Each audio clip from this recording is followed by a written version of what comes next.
term this? Yes, this na term for all Salone people and them party them.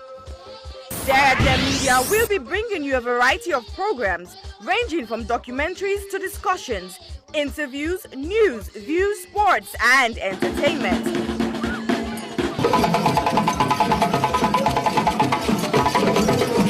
Our programs will contain matters on development, governance, the economy, and issues that are of importance to Sierra Leone. So, no left BNO because we get Bebe program then like Salone discussion, meets the ministers, the president's hour, and the Gladi program. Look me, I look you. All this they start soon na www.sarahgemmedia.org. Now who's term these?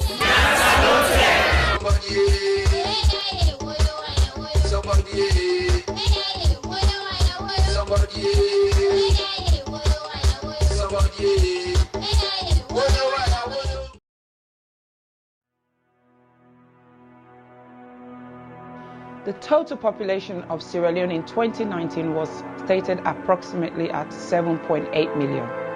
And the most common cancer reported in 2018 was breast cancer, with an incidence rate of 25.1% and a mortality rate of 19.2%. Ward 2 at the Connaught Hospital, Freetown, is a female surgical ward that cares for patients requiring breast surgery, chemotherapy, and palliative care.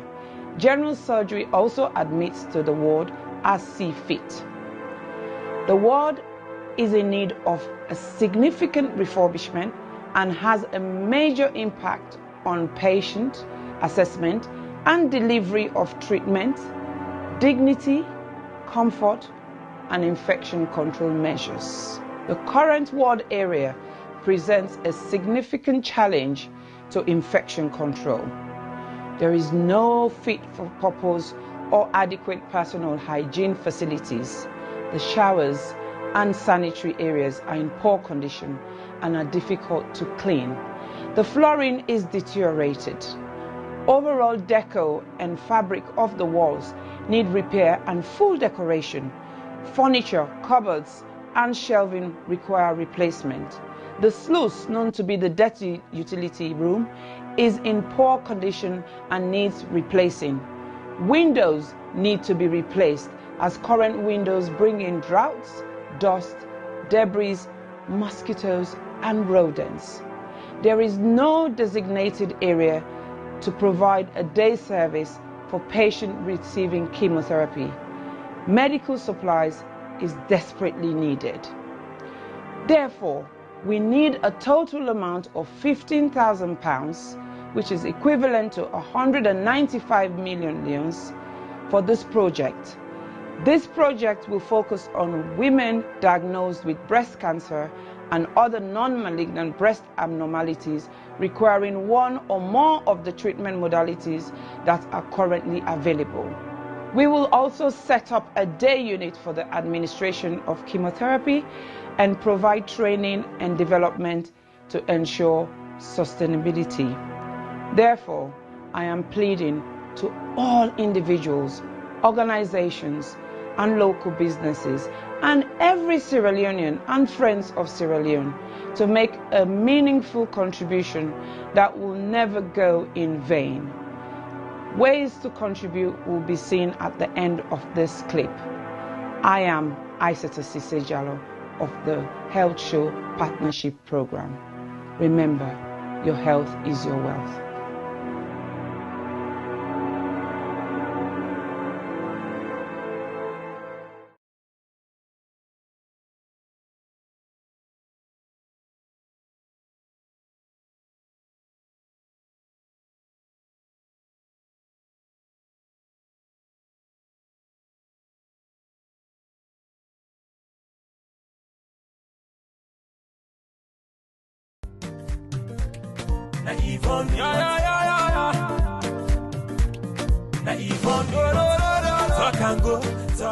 Mina Yvonne Akisoya, and 11th May 2021 make me 3 years where I don't day in office. I say let I come and tell Freetonians them, una boku tenki for where una elect me and wanna give me this mandate for serve una. But I not just want to tell una thank you for when I elect me. I want to tell una thank you for when I don't work with me and work with the councillors, work with the staff of Freetown City Council, work with so many stakeholders, including the central government, the international partners, the local partners. I want to tell una, the Freetonians, and thank you, but I want to tell all the other groups and the Boku Boku Tenki. Together, we embark on a journey for Transform Freetown, and in nobody not been say it go easy. We published the plan in January 2019, and then in January 2020, we published our first year report, and then in January 2021, we don't publish with 2-year report.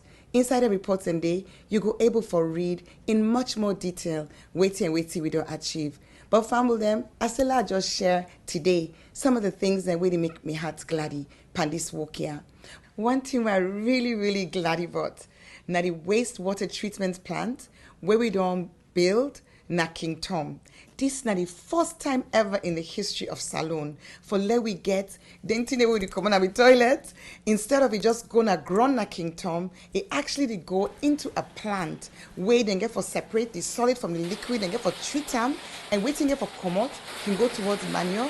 It can now be safely the liquid can now safely be disposed into the waterways. Another practical thing we are so glad for. Now this urban farming project, we bring over 300, in fact we start with 300, now we add another 200 women them. We now at them backyard them and in community level, particularly in the private communities. And you can create this, where you give, the okra they come up, they will plant them. The women they do farming projects where go benefit them picking them for get more nutritious food, but it go also help them for get small thing at the hand as they sell them in the market. And then their nursery school. Famble then go no say we been not open the one at Congo Water Market for make vulnerable women them and their young picking it under the age of 5 get free quality preschool care. And now we dip and build the second one. We do refurbishment upstairs in the Cruton Road Market, and that facility will be open and available to women and men traders inside Cruton Road Market. Tricycles. Well then tricycle and they not only then they help for keep we city clean, they also they create employment. We don't create so far over 1,200 jobs with young people then where they go and collect dirty na the streets. And now we get 90 more where they come on stream. So I'm so happy because it increased the capacity for collect dirty. At the same time, it increased the number of people them, young people that we get work. Let not talk and not talk about the transfer station when I did the dirty then they go. So we don't get 4 additional ones, including the one at Lumley, the one at Approved School, the one at Shell, and the one at Allentown. Bele Uman them. Then they all over the community. That journey for going to PCMH, it can challenge Boko of them. So we work for upgrade 5 of we PHUs them for make them be monk, side with side Bele Uman, they able for born. Freetown people, them Boku people that know say dog na challenge na this city. And so we don't start a program for sterilize, vaccinate the dogs them so that we go get control over dogs and we the ambog motaman, but we the ambog themselves. We go make we city healthier and it go reduce the risk for let people then get us sick with and call rabies. I don't share small about wait we don't do and over these 3 years, but I just touch the Tinem Boku. I go say anybody who wants for no more. Also go now with Facebook page. We get Freetown City Council Facebook page. We also get Yvonne Akisoya, Mayor of Freetown.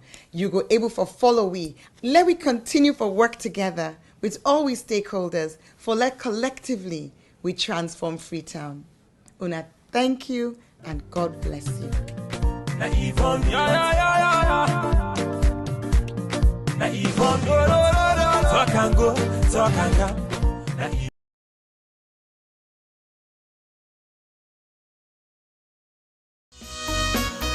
Hill Valley Academy is a school that provides the very best opportunities for our students to develop, grow, and mature into young adults who are encouraged to become patriots as well as global citizens.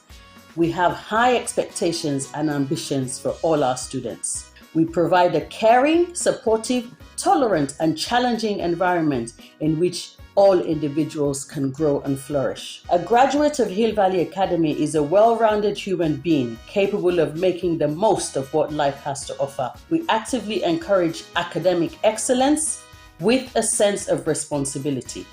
We look forward to welcoming you to our school and to meeting you in the not too distant future, because together we achieve the extraordinary.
Well, greetings, me fambulem.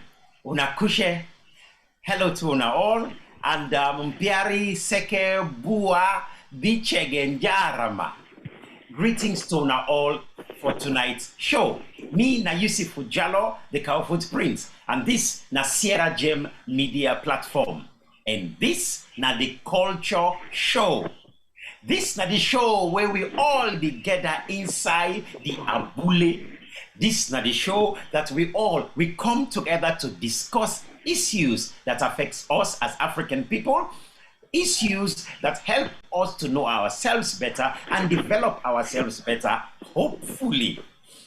This show tonight is all about spirituality and religion. Of what use is spirituality and religion to us as African people? What good has it done for us? Or has it not done any good for us? I want us to examine this today.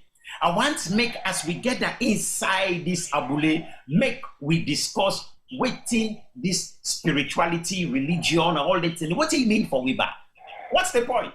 Waiting all this is Sebe, Juju, Las Mami, this, that, today, this net. We want to talk about all of this. Has it been useful for us? And I get special guests them with me today. As we now all understand, belief, spirituality, religion is central to the African person. It's central to the way we live with life.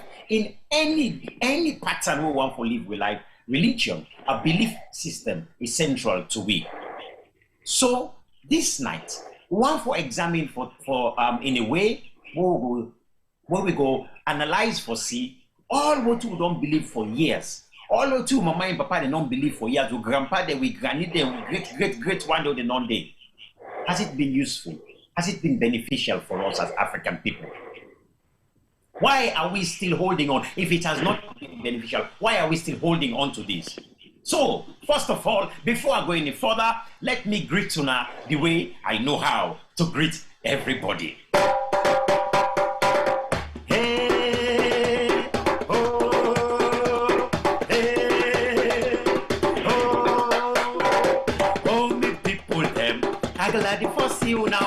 I know be no say una don't yadi wait for me. No passa de passo. I go mo come way. But when I see una don't see don't so me I don't go. Oh, me at school. Me at school now. Me at school. Me at school now. Yes, me at don't call. Well, see, we all don't see those who don't get that for this discussion, this net, this afternoon, this morning, whatever time will you do.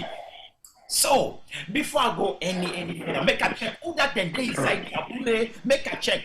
Make a fed me for yai, that check who that then day inside the Abule, make a check. Okay, oh, okay. Konku Motate, they inside Yabule. Of course, we get Zainab Sharif Bangura, they inside Yabule as well. Who that in the Yabule today? Prezo Song German. Hey, all the way na Bristol. Inside Yabule. Who that to get now? Doreen S. Barry. Hey, Doreen, they inside Yabule today. When I low ready. Who the else they inside Yabule? When I don't see all the names that were inside Yabule, but whoever they can't join inside this abule, I want greet to now all. I want tell you plenty thank you for joining. Well, in the African culture, we go broke cola. Well, right now, I'm not get the cola, but make an attempt at the broke cola for you now all. Because this cola not what don't broke and so now for peace, now for togetherness, now for balance. So hopefully, the discussion tonight, now for let we for create balance. Let we for achieve a balance, a sense of unison with all the different spirituality that we get. I can always tell people that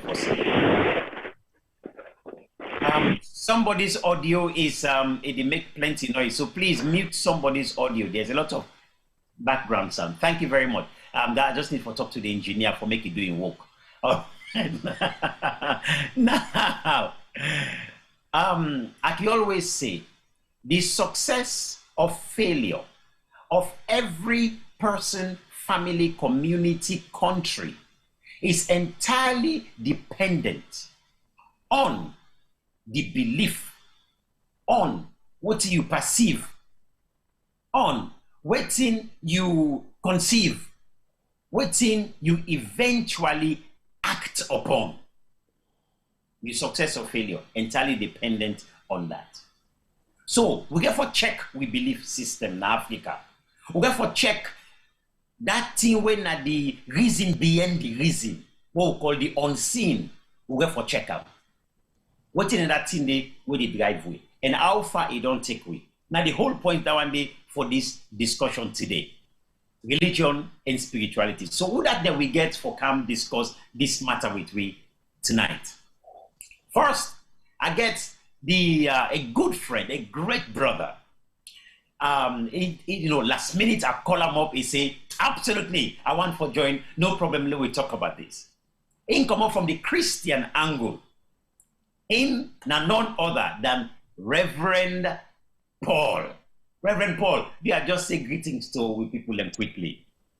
Me family on Adu, and I'm so glad for this particular time, this particular evening. I say it's a privilege and honor for share this wonderful podium with this wonderful people where you get so much experience in the spirituality and in tradition and in the whatever God has given to we as human beings.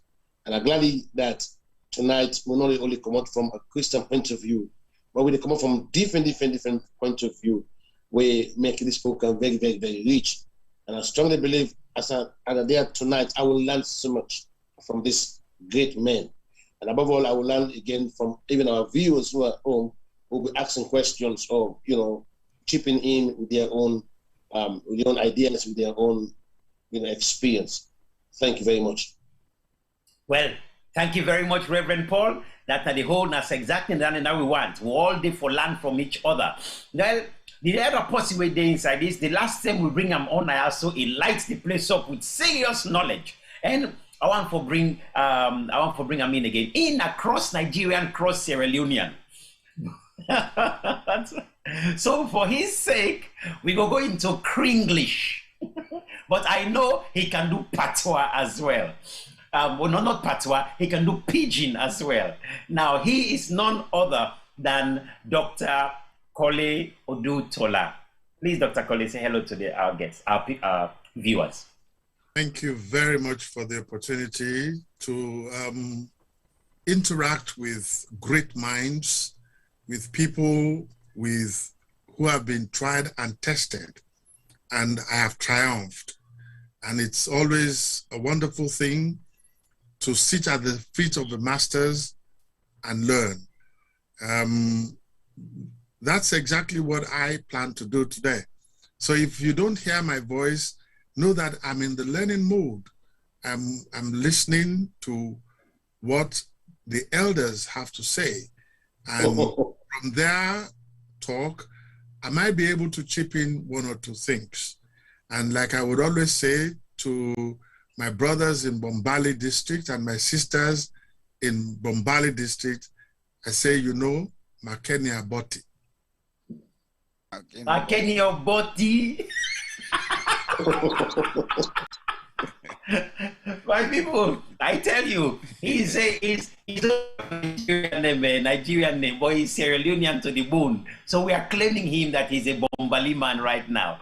Next, I want to, we have here as guest, we have a great mind, a great mentor of mine as well, none other than Mr. Mohammed Boye Jallow Jamboria. Please say hello to our viewers for us, please. Viewers, I'm happy to be here. Good evening. I would say from up north in Norway, we say Gukwel. In French, we say, okay, let me don't make it too international. Let me come back. I don't want to be too heterogeneous. But I'm happy to be here, and I hope I would make a lot of contributions, because I will be looking at the unity in existence, how spirituality, religion, and others connect us, and what maybe we don't understand about these things. Okay, thank you very much. Well, my people, like I said, we're going to do Kringlish today. We're going to do both Creole and English, and we're going to be mixing everything. And we're doing that primarily because I know that there are American people in America who are watching us who are purely Americans, and many have complained to me that this is a live program and there's no subtitles. So we have to speak for them to understand so that they can contribute as well. So who else is in the Abule before I move forward? We've got, Fatmata Ba is in the Abule. Fatmata, you're welcome inside the Abule. Abu Bakar Kamara, welcome inside the Abule. Welcome here. Here's some cola nuts. Sit down. Now let us move on. I want to introduce two other people who are also in the house with us. They are the regulars. They are also the people who have been hosting us in Sierra Gem Media, and it's very, they are really pivotal in bringing these different programs to us. So let me introduce the one and only King Mufasa. As you can see, King Mufasa is today on Deep Blood Red, because King Mufasa is going to emphasize the essence of why I am called King Mufasa. Welcome, viewers, and welcome to the show once more. Today we get the culture show. The culture show, they talk about so many things. Then today we talk about few things that we will not always have to talk about: religion, tradition, and spirituality. I think then Skitting and Natina will work with Nasalon very well, but today we can explore in details, because the details of it lies within. Not so theory, they just can't talk about no more so. But like I used to say earlier on, questions are going to be asked today. Some might touch some nerves, some might not. Some might raise eyebrows, some might not. And these are all things that are reality. And not just reality, these are all things that happens within our society that we're from. And some of these things are practically used, and some of these things are traditionally being used, and some of these things are religiously being used. So these are all the three facets of all the things that are being used in our surroundings that sometimes we take for granted. Either they work, they don't work, they have advantages and disadvantages, sometimes they are nothing at all. But let's hear what is going to be said today. We have three learned men. When I say three learned men, it's no joke. Because when every one of those three men starts saying something, you should have a pen and paper to write down jottings, because they might be very useful to you tomorrow or in other cases, because we have people who are coming from different angles of the spectrum and what it means to them and what it means to you as a person watching, because your view also is very important, because your view is one thing that makes the show lively with your interaction on the chat. Definitely Yusuf will bring out your questions and he will read out your statement, and he will make sure that you're also part of the show as we are rolling on. So today, I am in blood red. All right. Well, you know, if you're a Limba man and you know anything about Matoma, the red in the Matoma is a symbol of warfare, and that's with warfare there's going to be blood, and that red is what it represents. But we'll get into all of those things, symbolisms later on, maybe in another program when we look at masquerades in Africa and symbolism. That will be a very, very interesting one. But for now, more people are joining us in the Abule. We've got Betsy. Is it Betsy? Betsy, thank you for joining us in the Abule. Janet Martha Musa, thank you for joining us in the Abule. Wali. Frederick Halston Davis, Wali, welcome into the Abule. And Mohammed Alusain, thank you for joining us inside the Abule. And of course, Bernice, thank you for joining us inside the Abule today. So my first question, which I am sure it's a good way to open up. Before I open the question, I must introduce one more person who's always behind the scene. Let me introduce him before I go forward. Please welcome the main engineer, Mr. Femi Pama. Please, can you say hello to our viewers quickly? And then we're going to get into things quickly. Yusuf Ujalo, if you not say anytime you see Femi wearing grammar school uniform now in post, I'm not for saying not ready for come on it. Right, okay. No fast forward. No fast forward. You know, say like you ready? See, you don't put it for me. I know someone talk say they come out. I said yeah. Well, I think you want to go sign off for go because Femi, do I give drum. If not Argentinians, they want to go behind them and they come on there. Anytime I talk something for those grammar school, I like Femi to skip in the grab. Femi. So, Tibo and I don't go see man not talk. But Tibo, they look the Femi play by the end this year. So. But anyway, as Mr. General Jamboy, I don't big for you. I'm not going to deal with you the grammar school style. Anyway, people, welcome, ladies and gentlemen. Thank you for joining us again. We're indebted to you guys because without you, we couldn't do this. We're here week after week just because of you. So keep tuning in, keep watching us, keep listening. There's a lot to learn. Me, I the learn boku, especially with this panel we will get also today. So thank you, Yusufu, for bringing 3 minds here so can together for can teach you a little bit about our culture. Today, I'm all ears. I'm waiting to learn. Thank you so much. As more people are joining the Abule, Rukia to Adams, thank you very much for joining inside the Abule. Martha Bangura, of course, you're watching with us. Thank you very much. And I'm happy that you're all here. Now, please share this particular episode here to as many people as you can. Okay, we've used the first half an hour just to talk and share and everything. So if you have your Sebe, bring it on. If you have your Bible, bring it. If you have your Quran, bring it. If you have anything you have, bring it. Your Lasmami, bring it. Because today we are going to examine all of these things. Now, notably, you will note there is no Imam in the panel. It is not because we did not try. We did try. I did try to see if I can get an Imam on the panel so that we can create a balance. But we could not get an Imam to come on the program because this is really what it's about. However, there are many of you who are watching this program right now, listening to us, who are Muslims. And therefore, I will expect that anything that we're saying, you might share your own views, your own thoughts on issues that we're going to be raising up here today. I also want to say, we're not opening up this discussion to condemn. We're not opening up this discussion to insult anybody or any belief system. We are opening this discussion to have a critical understanding, appreciation of what we have as African people, what has been brought to us, what we have accepted, and to understand what it is, or at least an attempt to understand what it is, so that we can make the best use of it.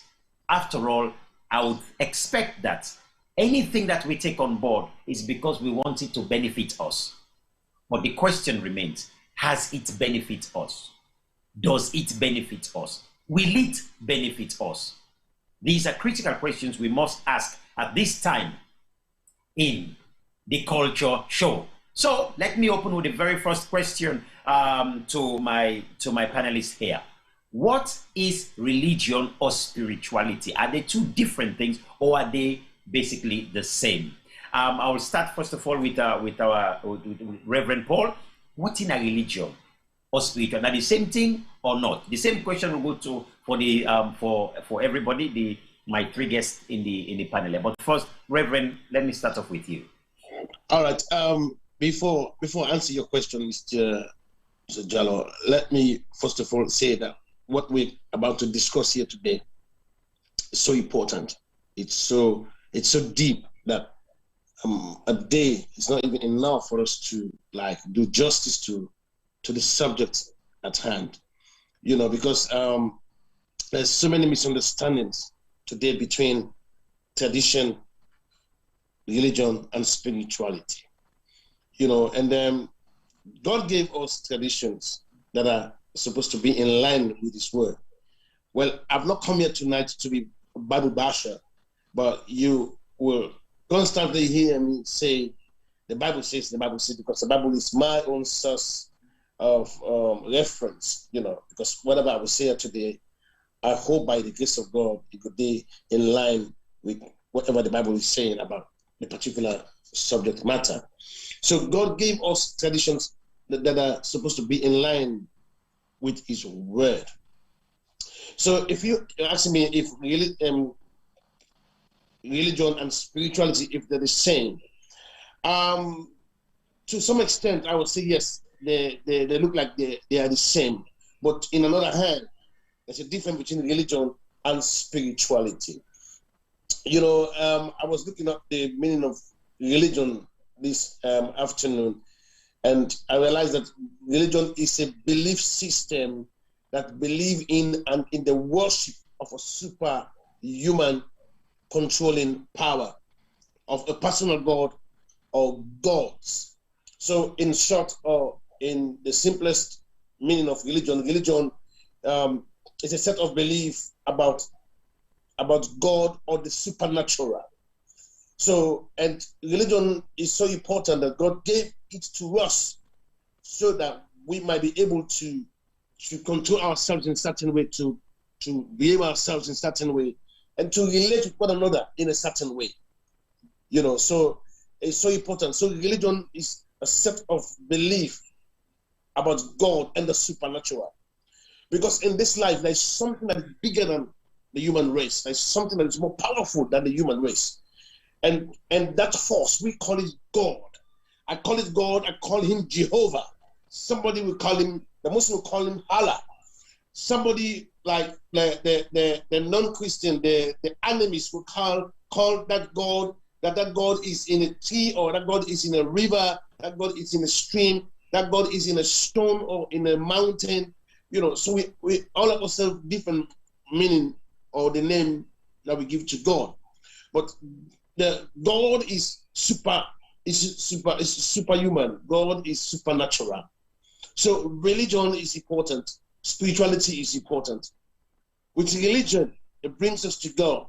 But with spirituality, man is a spirit. The Bible says that God said, let us make man in our own image, after our own likeness, and let them have dominion over the fishes of the sea and over the birds of the air. So God created us in His image. Jesus said God is a spirit in John chapter 4. And then I worship Him, must worship Him in spirit and in truth. So that's where the spirituality of man comes in. Man is a spirit. He lives in a body and he has a soul. Because life is spiritual. Everything that we do as people is spiritual. The life that we live is spiritual. We are spiritual beings, but we live in a body and we have a soul.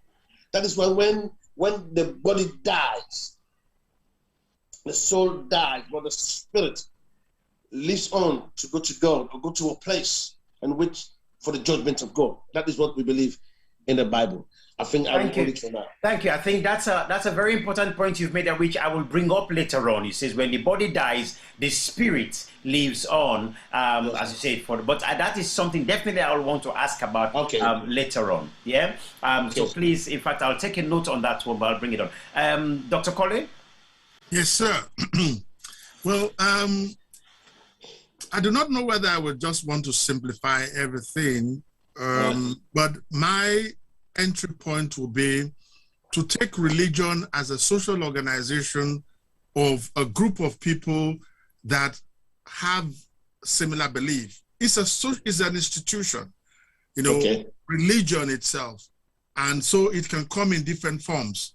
But what brings them all together is either there is a sacred text in which they all subscribe to and from which they draw their pattern of behavior, perception.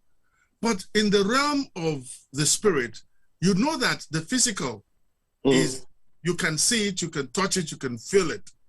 But above the physical, in which the Reverend called the unseen, it's what you have called the metaphysical. It is in the realm of the metaphysical that spiritualism resides.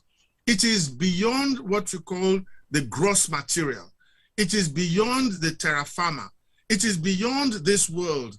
It is that aspect of your life that if you master, you can use it for greater creations.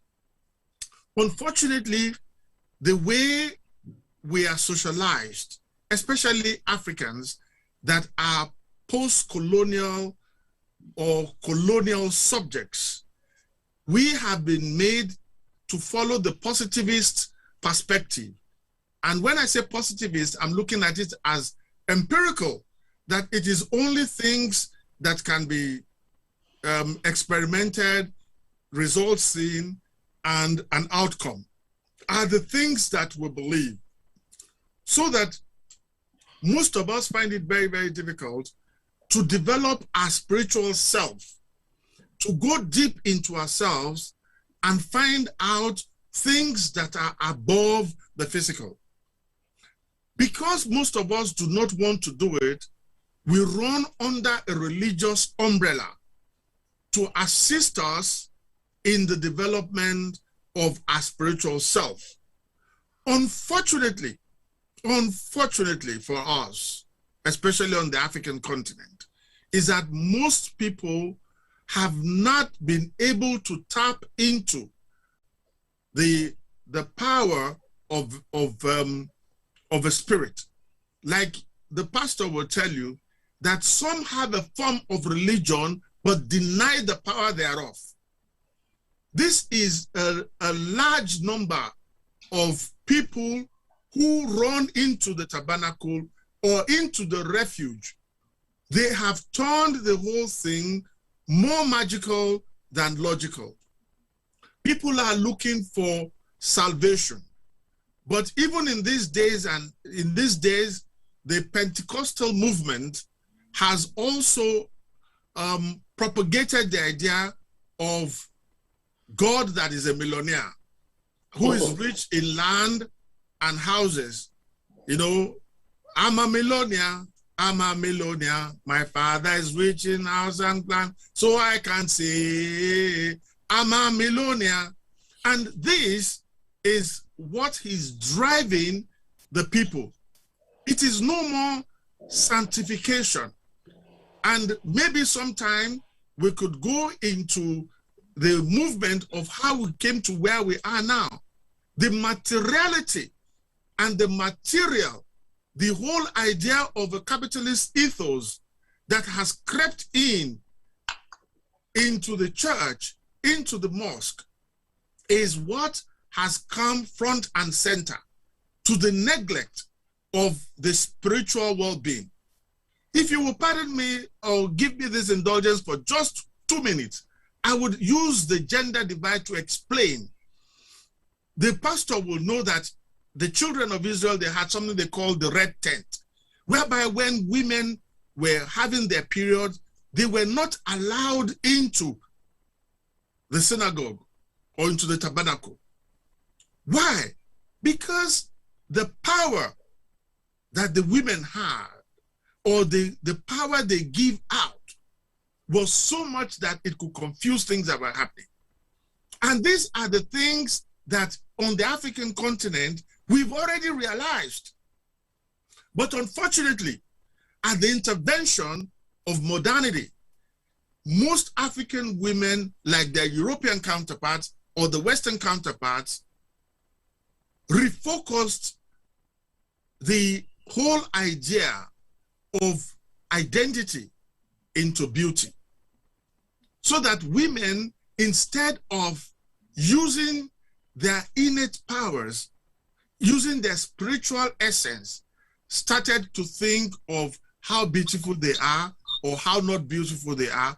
And the men start to think of how rich they could be or running away from poverty, to the neglect of that spiritual essence, that if you have a faith like a mustard seed, you can say to this rock, be moved, and it will be moved. Oh. I shall stop it at that point. Wow, that's a fantastic contribution there. And I mean, people are really commenting already on this. But before I even bring any what the listeners are also saying, let me bring in Mr. Boye Jamborea. Thank you, sir. And I think my two most intellectual speakers have made some of the points I was going to come up with. But I would look at it purely from the systemic point of view. Religion, spirituality, from my own point of view, they are the same thing seen from different perspectives. Religion is the expression of the physical side of our identity with God, whereas spirituality is in us and we express it all the time to identify with God. And most of the time, we don't even use words to identify with God when the spirit man in us is communing with God.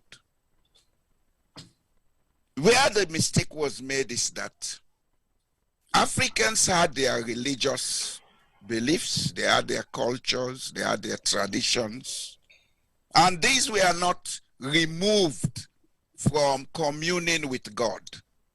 A man who passes through a stone to pray to God, maybe that's at his own level what he knows as a medium to commune with God. You look at the churches, you look at the mosques, they have their own practices to commune with God. Islam tells us we have to come together in a jamaat, because when we are together, the prayer becomes stronger. Christianity also says the same thing. Where 2 or 3 are gathered in my name, I am there. If that man uses the stone, maybe that's what he knows. What is important is the spirit man in him is talking to that being that we speak to in Islam and Christianity. Where did we get this breakdown? And how is this breakdown affecting us today? The Christians, of course, I would preach some of it. I went to the grammar school. The Bible tells us in Luke 17, 20-21, that Jesus said, heaven is within us. He was talking about the spirit man in us, the God in us, the life in us, the power that we are using now without knowing it. Your ability to think is the power of God. It's not your power. It's not a physical power. It's not the body. It's the power of God. The mind is the God in man. So the spirit exists in us. And like the Reverend said, when you die, the body remains here, the spirit goes. whatever happens to it, we have not been properly informed. Some people believe the spirit comes back in a process called reincarnation. Others believe you go and wait for the judgment day. Even the concept of heaven and hell has a lot of discussion today. But what is important here is that we have been lost in this discourse because of the mode with which religion was brought to us from Arabia and Europe. We have been taught not to interpret these things on our own accord, but to listen to what we are told. So therefore, there is what is called the hermeneutical gap between the true meaning of what is in the books and how it connects us as human beings. One thing I think the new faith, the evangelical religions are doing, which they may not be doing correctly, is that they are trying to bring mankind closer to identify that in you there is a power to move things, but you have to know how to do it. But again, they are doing it wrongly because all of us are using the method that has caused our problem to try to solve the problem. And according to Albert Einstein, you cannot use the method that caused the problem to solve the problem. We are thinking of God as some disconnected being living somewhere. God exists in everything. God exists in us. He exists in the trees. Without his existence, those things will have deteriorated.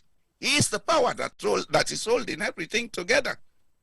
If it does not exist in them, then there will be cataclysm. So we need to get this understanding.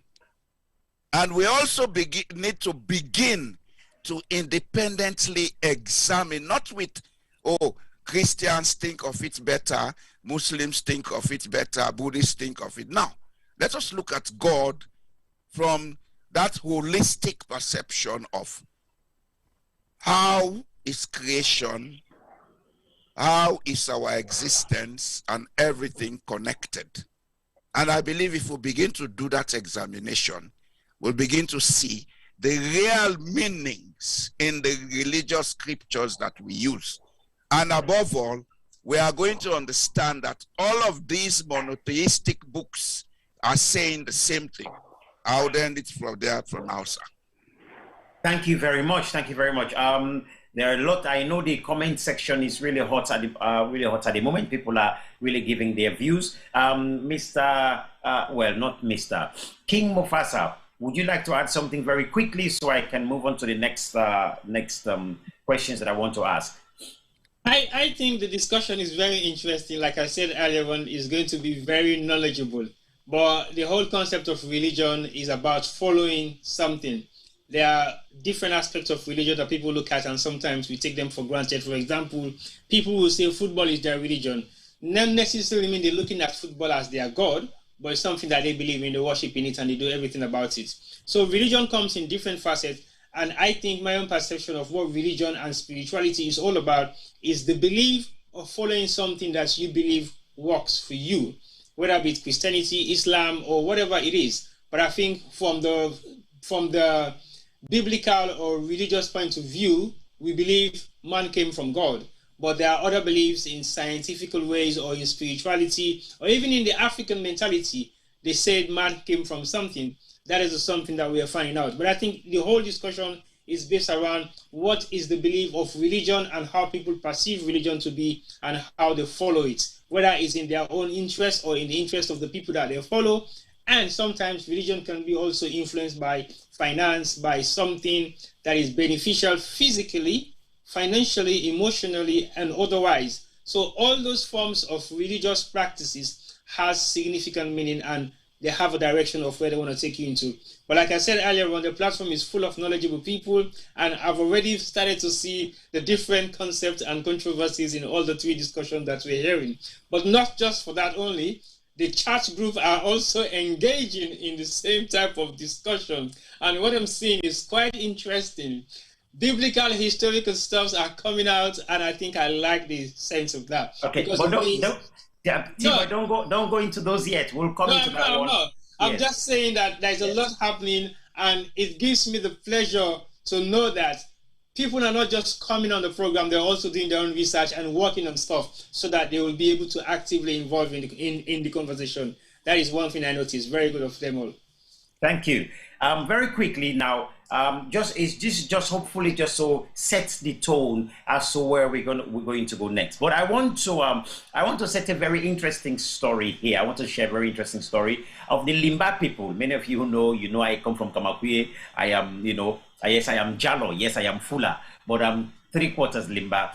So the Limba traditional belief in terms of God. I want to read for you in a book that I have here on Limba religious belief, what they believe God is, right? And this comes from the Biriwo, by the way, okay? There are 12 different types of Limba.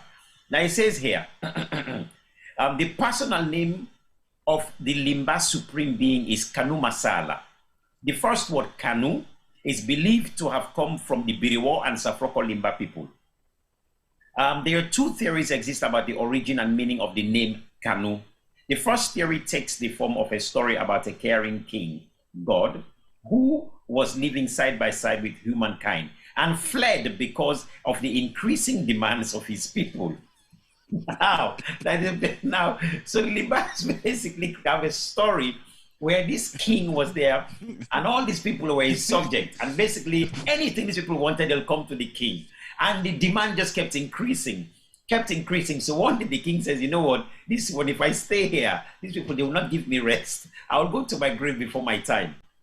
This is what's written by the story, okay? And literally, so this king just disappeared and went AWOL.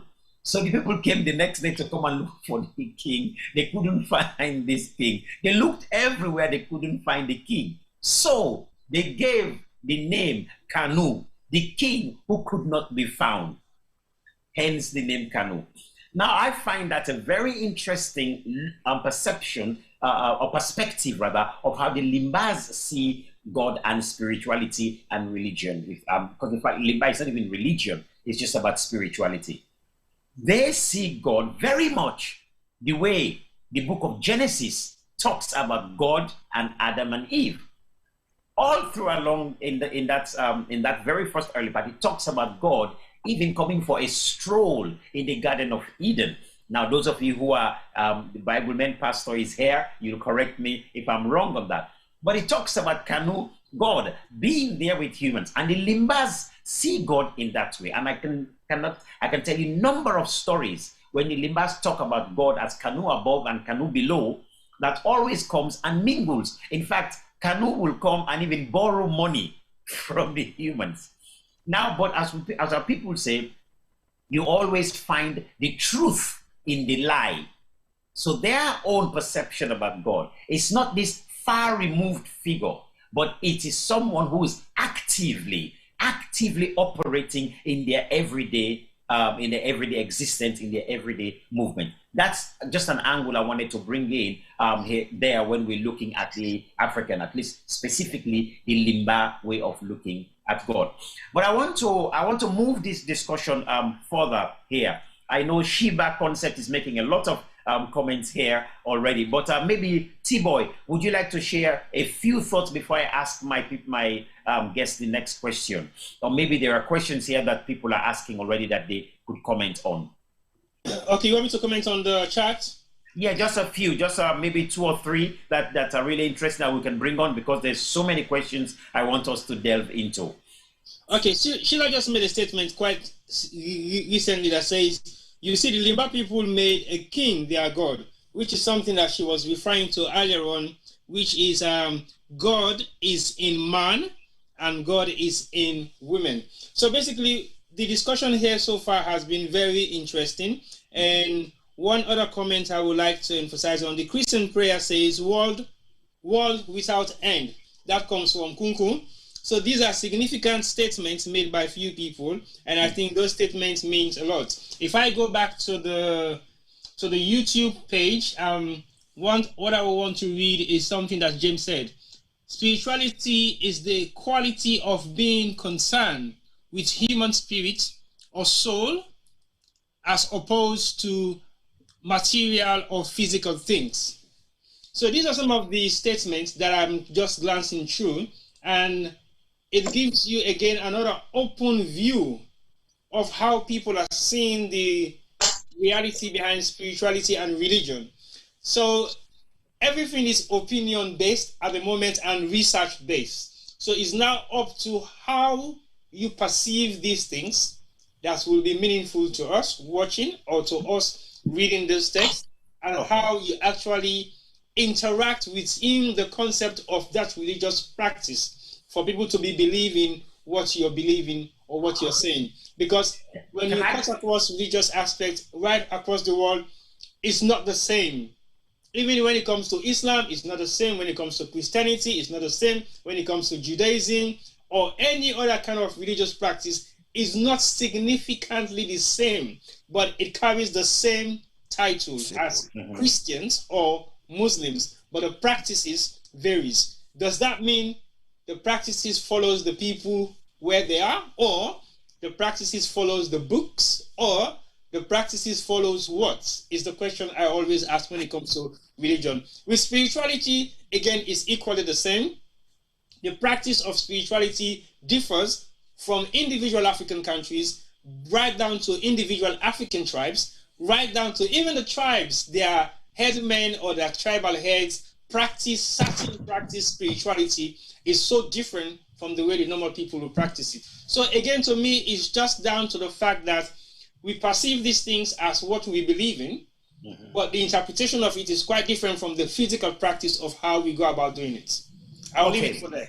T-Boy, okay, fine. I mean, that is great. Now, what I also want to do is maybe I want to move on to the next aspect, which is now when we're talking of application. I really want to move onto that level now with my guests. But before I get into that, I want to now I will introduce to you guys the second way the Limbas look at God, or the Limbas define God. The second way they look at God is by saying the word Kanu Masala. Now, Kanu, of course, means God, but they break it into two. If you break it into two, they say Ka. Anybody who speaks Limba, you understand the word Ka means sun, as the sunlight. Now, the Limbas go further to describe Ka, that nothing is hidden under the sun. Everything is seen. The sun is present with us day in, day out. Always. The moon shines because the sun shines light on it. So they say Ka in representation of Kanu Masala, that being that is shining all over us, that is giving us the energy that is everywhere. Of course, the word Masala means supreme being. But now, when we take the sun, we are talking of something that is functional, because without the sun, most of our plants will not grow at all. The sun gives us tremendous amount of energy and so on. So what I want to look at, Pastor, I want to look at Christianity per se, religion, Christianity. What's its function for us as human beings? Is it only just to go to heaven? Is it that we just worship Jesus and then we go to heaven? And then when we get to heaven, we keep singing more and more? Because for me, when I was going to school, they tell us, when you go to heaven, everybody's going to sing hallelujah, and we're just going to sing to God the whole day, all night. And then they told us that we are going to have milk and honey. Now, I know any African man, you give him milk and honey, he'll get rombele. He'll definitely cooperate. That much I know. So, to tell me that I am going to go to heaven and I'm going to drink milk and honey, I have to think twice about it and sing all day. I have to really think about it, So, what is this thing? I mean, hell or heaven? I mean, what is it? Is it about that? Please help us understand. Or maybe there are other things else about it. I want to understand now the applications. Why is this? Why is this thing? Is it to go to heaven, Pastor? My brother and my people who are the listeners, let me say here that Christianity is not only about heaven and hell, I believe that being a Christian, Christianity has taught me to love my fellow human being as I love myself. Christianity has taught me to do unto others as I would like them to do unto me. Christianity also has taught me that I serve a loving, a forgiving, and a God of justice. You see, it's true that when I die, I will go to heaven because of my faith in Jesus. But Jesus said in John chapter 14, he said, for no man cometh unto the Father but by me, for I am the way, the truth, and the life, and no man cometh unto the Father but by me. So I believe in that. But I believe that in order for me to be an effective human being, not even an effective Christian, is to love people, is to respect people, respect your views, respect your belief, respect your ideas, respect everything about you, right? And expect to teach you as I would like you to teach me. And so the key point in Christianity is love for your fellow man. We believe in loving people, looking after people, because if I love you, I will not kill you. If I love you, I will not gossip about you. If I love you, I will not try to bring you down. If I love you, I will try to build you up and lift you up. If I love you, I will try to pray for you. If I love you, I will show concern to you when you are sick. I will show concern to you when you are in prison. That is what Jesus taught us. So love is the pivotal reason why we are Christians. So it's so important. But you cannot be, if you say you're a Christian and you don't love your fellow man, then your faith is in question, my brother. So Christianity is not only about going to heaven. People or Christians who think that it's about going to heaven, then they're missing it. Because you can even live your heaven here on earth. You can even start the heaven here on earth. You cannot be nasty to somebody. You cannot be evil to your fellow man, and you come to be a Christian. You cannot say, well, I love God, and that God that you don't see, you never seen God before. You say you love God, and you say you don't love the fellow man that you see every day. But so, Reverend, 1 second. Somebody's asking me a question. What if this where we are right now? What if this is heaven? This where we are living right now, this earth where we are, bing, bing, bing. What if this is not heaven? Somebody's asking that question. But then I would say, what about if this is hell? I would say, what about if this earth that we're living is hell? Heaven is a place, hell is a place, the earth is a place, just like we are here now. So hell and heaven exist. Okay, and now hold on with that. Hell and heaven exist. I want to hold that question there. I want to go to Dr. Colley. Dr. Colley, looking at the African spiritual belief system, is there heaven, is there hell in the African system? Well, you rightly placed your finger on it when you did mention that the expectation and the projection of what would happen when you get to heaven will be milk and honey, and then you would sing all day long. Remember that you cannot have a religion outside of its cultural milieu. It is the needs of the culture that will determine what the heaven or the hell will be. Take, for example, those who live in Iceland, or those who live in very cold environment, and you tell them that hell is going to be a hot place. That for them is what they long for, because they always long for warmth, right? That was a good one. We also have to make this distinction. The logical mind and rationality cannot rationalize the things of the spirit. These are two different realms in which one of the problems people have with reading Revelation is that if you read it as somebody who is located on earth here, you will not understand a lot of the things written there. Yeah. There are two parallel universes, and you need different parts of your existence in order to understand spiritual things. you would find out that in Christianity, you say that the wisdom of man is foolishness to God. And if you are a science person, and Albert Einstein will tell you that for you to understand the theory of relativity, where mass is equal to mc squared, that is the proportionality there is the speed of light. For you to understand that, you cannot remain within your senses on this earth. Yeah. You have to be beyond this earth. You have to be metaphysical in order to appreciate and comprehend. So the question that you're asking, the very first thing is that linguistically we have to go. And I like the way the Lima people have looked at it and using human senses to create God. And in philosophy, there's always that standard question. Did man create God, or did God create man? Did we all do this for the social organization? I love the idea of heaven.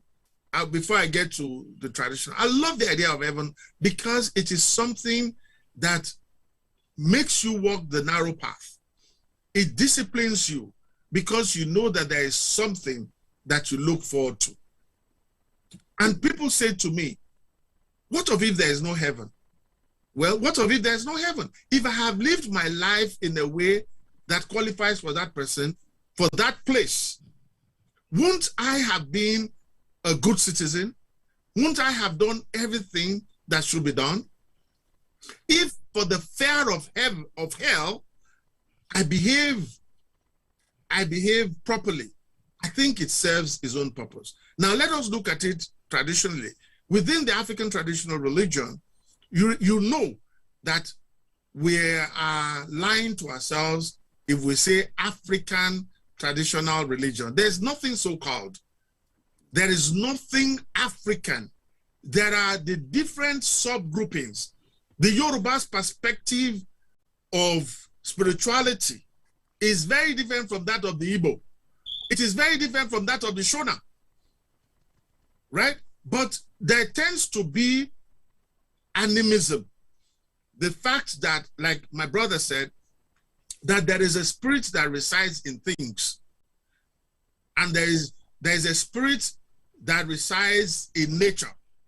So when you read the Psalm and the children of Israel, the Jews say, I will lift up my eyes onto the hills. Now, that part of it, according to Brother W.F. Kumuyi, was when people feared that something was up in the hills because they didn't know. They were not sure. And the next line was not an immediate thing. It was not so, it's not like poetry. These are generations apart. And he did say, my help comes from the Lord who made the heavens and the earth. You would find out that in that psalm, it begins to tell you that the sun shall not smite thee by day, nor the moon by night, which means that these elements were not just the moon, they were forces that the human beings in that place at that time feared. And if you look at the Yoruba religion, remember it says, the sun shall not smite thee. Smite as in strike. In Yoruba we say, Orun pami. The sun is striking me, is killing me. So you would see religion must be placed within its cultural setting for it to make sense. The expectation of the heavens. And I have a little piece that was written by Mr. Lade Bonola. He used to be the editor of The Guardian. And he detailed the number of heavens that the Yorubas interpolate or invoke in their language. Orun Apadi, Ajule Orun, and so on and so forth. For the Yoruba mind, there are heavens. And God has no name, just like the Jews will say Yahweh. Yahweh is not a word. Thou shalt not call the name of thy Lord in vain. Nobody calls the name of God. And in the Yoruba belief system, mind you, I'm not saying African. I don't know. I'm the last one. I don't know a lot about African cultures and spirituality. I can tell you about the Yoruba, and if it has a bearing with other cultures, so be it. So the Yorubas call God Olorun, the owner of the heavens. They call Oluwa. They call Eledumare, Olodumare. These are all invocations of God. Now, hell is in Yoruba is called Orun Apadi. Apadi, broken parts that are hot, is what Orun Apadi is.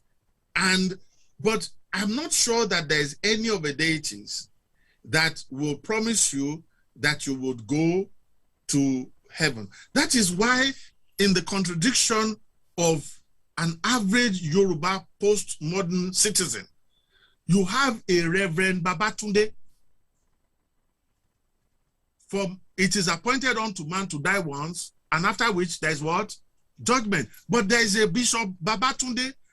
Babatunde means Father has returned. Meaning that this man, who is a bishop of the Christian faith, is also bearing a name that sings the praise of reincarnation. Yeah, hold it there. These are some of the ideas. Babatunde, so Baba has come back again. Pastor Yabo. Yeah, hold on, because this is getting really deep. I want to ask Mr. Boye Jallow. I'm going to throw this question to you because, gentlemen, I want us to move on to as this is going on. Once we clear the air on these things, I want to look at later on. Just look at justice. Issues to do with economics, like I said earlier on. I want to bring these things on. How beneficial has it been? But first, I want us to clear the air for just to see that these things that are holding us sometimes back or sometimes motivating us. And I know that one of the things that motivates us or sometimes hold us back is the fear of hell or the love of heaven. Somebody just says here, and this question I'm throwing it to you, Mr. Jamboria. He says, this is from Betsy. Betsy says, there is heaven and hell. Now, Betsy is making a very clear statement here. I'm not asking this question to the pastor, okay? I want to ask it to you, Mr. Jamboria. It says, there is heaven and hell. How? Because the life you live determines if you will go to heaven or hell. Now, this is after a clear declaration that there is heaven and there is hell. Somewhere else, as Pastor has says, somewhere else, okay? He says, your behavior to your fellow people, helping others in need if you can. Love one another as Jesus did by giving his life for us. Now, that's what Betsy has just said. Mr. Jamboria, please address that one for us. She's established, I'm assuming Betsy is a woman. Okay, Betsy, I hope. When these days go... There is no question about heaven and hell. Because these two concepts describe two aspects of reward. I would put it in that simplistic manner. If you do something whilst you're alive that makes for the good, you expect to get heaven. If you do something that makes for evil, you expect to get hell. I'm putting it simplistically, okay? Because I don't want to make it look very complex. There is no question about that. Because even in this life we live, there is always a consequence for every action, be it good or bad. When you steal, you go to prison. If you do something that assists people, they praise you. These are all consequences. And these are all connected with our existence. What I would emphasize and what I would stand on throughout this discourse is that it is now time we begin to look at researching into our cultures and our religious beliefs, because there is too much commonality. I have read the Quran, I have read the Bible, I have read some bits of the Torah. I see the same message, but like the previous speakers, my learned colleagues have said, there is always a break, and that break is determined by the culture. Like Dr. recently said, somebody living in Iceland, because of the climate and his culture and his traditions, the limits of his environment, looks at heaven and hell differently from somebody living in Africa. Okay? But that notwithstanding, I would always go back to this point. There is an African understanding and perception about God. Then we had the intrusion of foreign perceptions about God. From Arabia came Islam. From Europe, of course, Christianity came from Arabia also, but it passed through Europe to come to Africa. Those who went direct from Arabia established their own form of Christianity in Ethiopia and Egypt, the Coptic sect, okay? But when you look at all of this, you see a commonality. And even the Christian and Islamic faith preach the message of unity of existence of God, the power of God. Where do we differ and how do we differ? That is what we need to research, because looking at the African religion, as when I say African religion, I'm referring to both Islam and Christianity. These were brought to us with a motive different from the religious motive.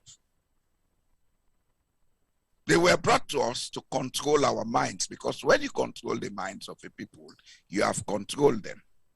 So it was more of fear that was preached than the benefits of understanding the religion. In fact, in some areas, you cannot question the principle. You cannot question what is said to you. If you do that, they say it's against religion. These are the things we need to get clear.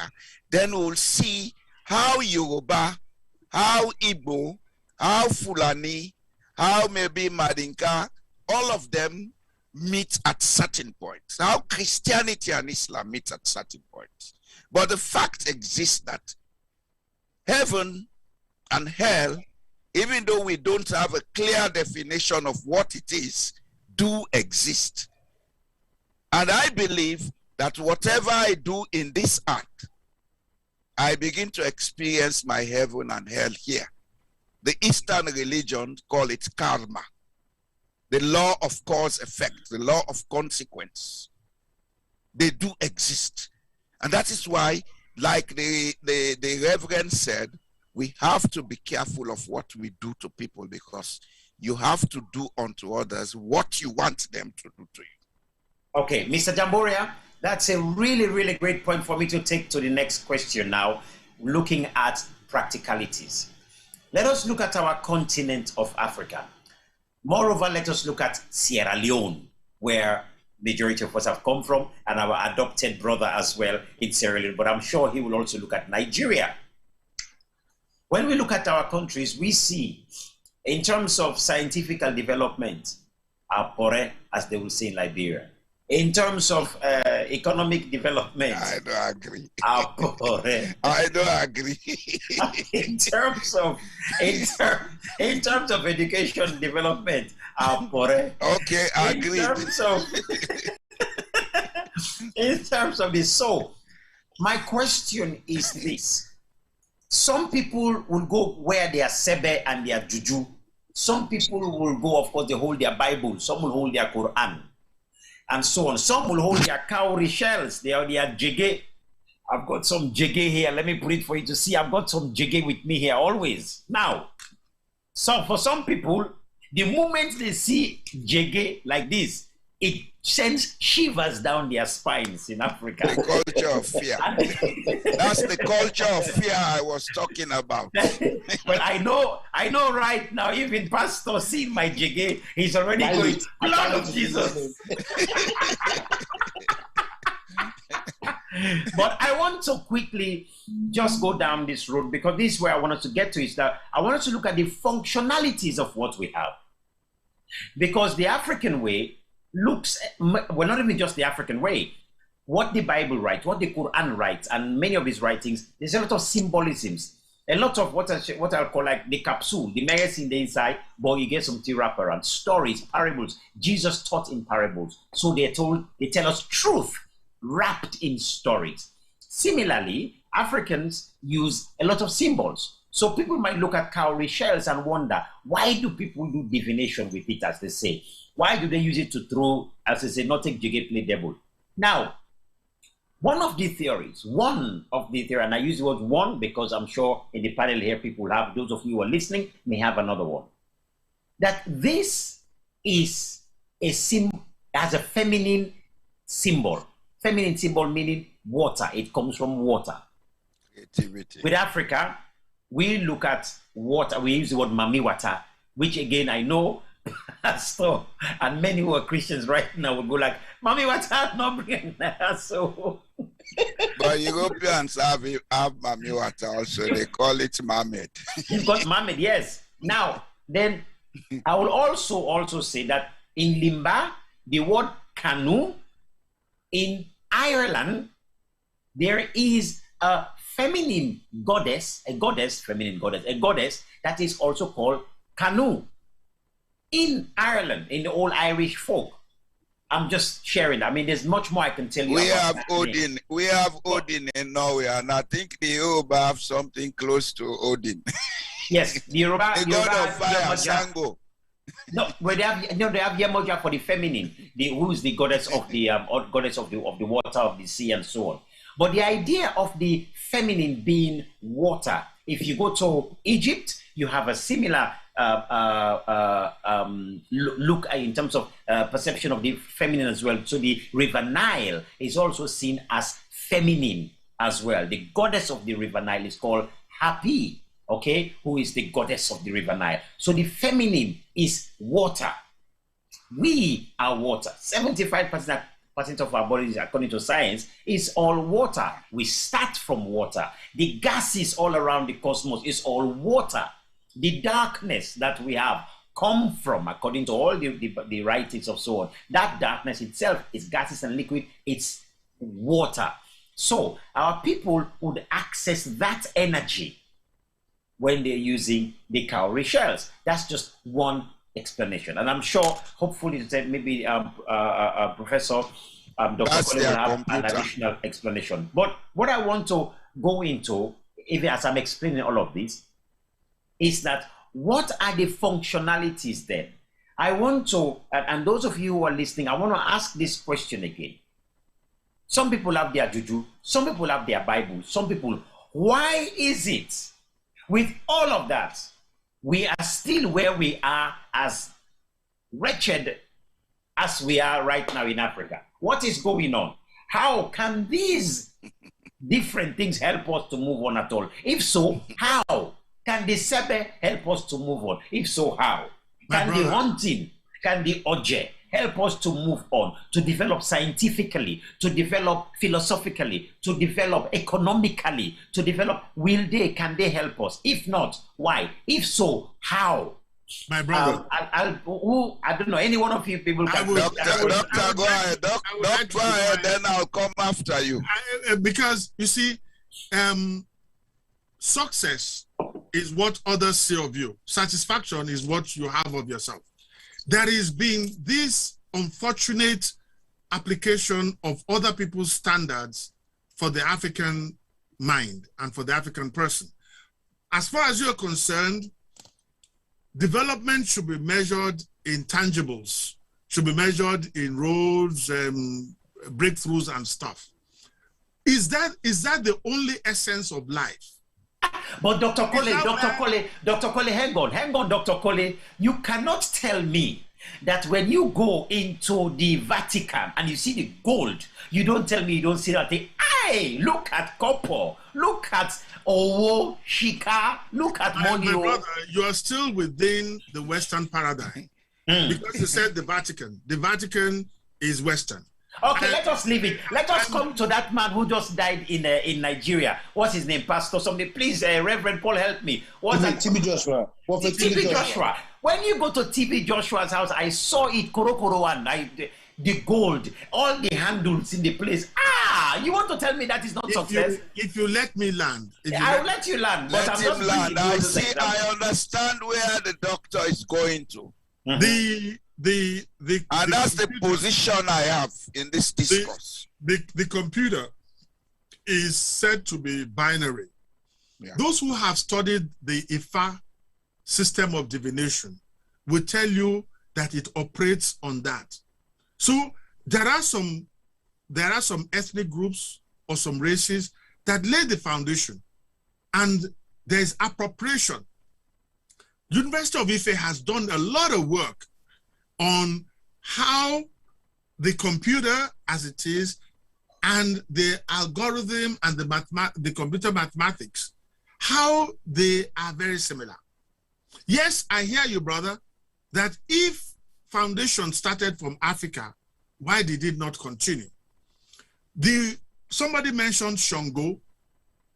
It has been found out that between Indonesia and Nigeria, that the two of them share the highest number of thunder and lightning. And both of them, well, I don't know of Indonesia, but in Nigeria, there is a deity that is ascribed to thunder and lightning. Yeah. And when you look at it scientifically, the Yoruba scholars believe that Shango is the god of electricity. What I'm saying to you is that, and where you came in quickly to cite example of Joshua, to cite Joshua is a Christian, and you know that that is Western. If you were telling me of the various diviners, what you have forgotten is that joy or contentment is not only material things. And the whole essence of negritude by Leopold Senghor was saying that the world of the African resides in another realm. We didn't start off wanting to be rich. What has happened to knowledge? When you call somebody a babalawo, it means that he's a father of deep secrets.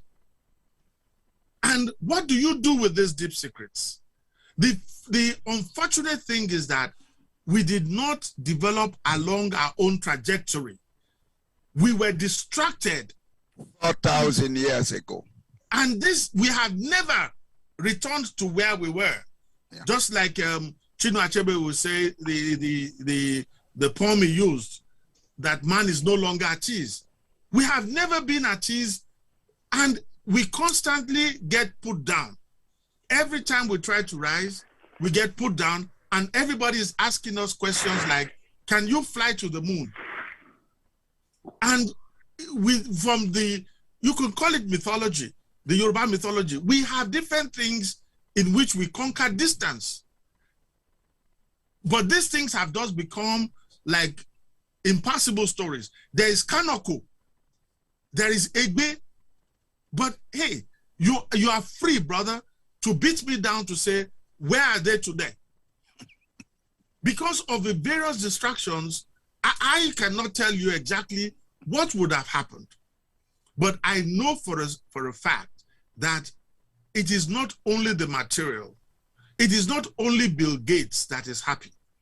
It is not only those rich men. In fact, the richer you are, the more problems you have.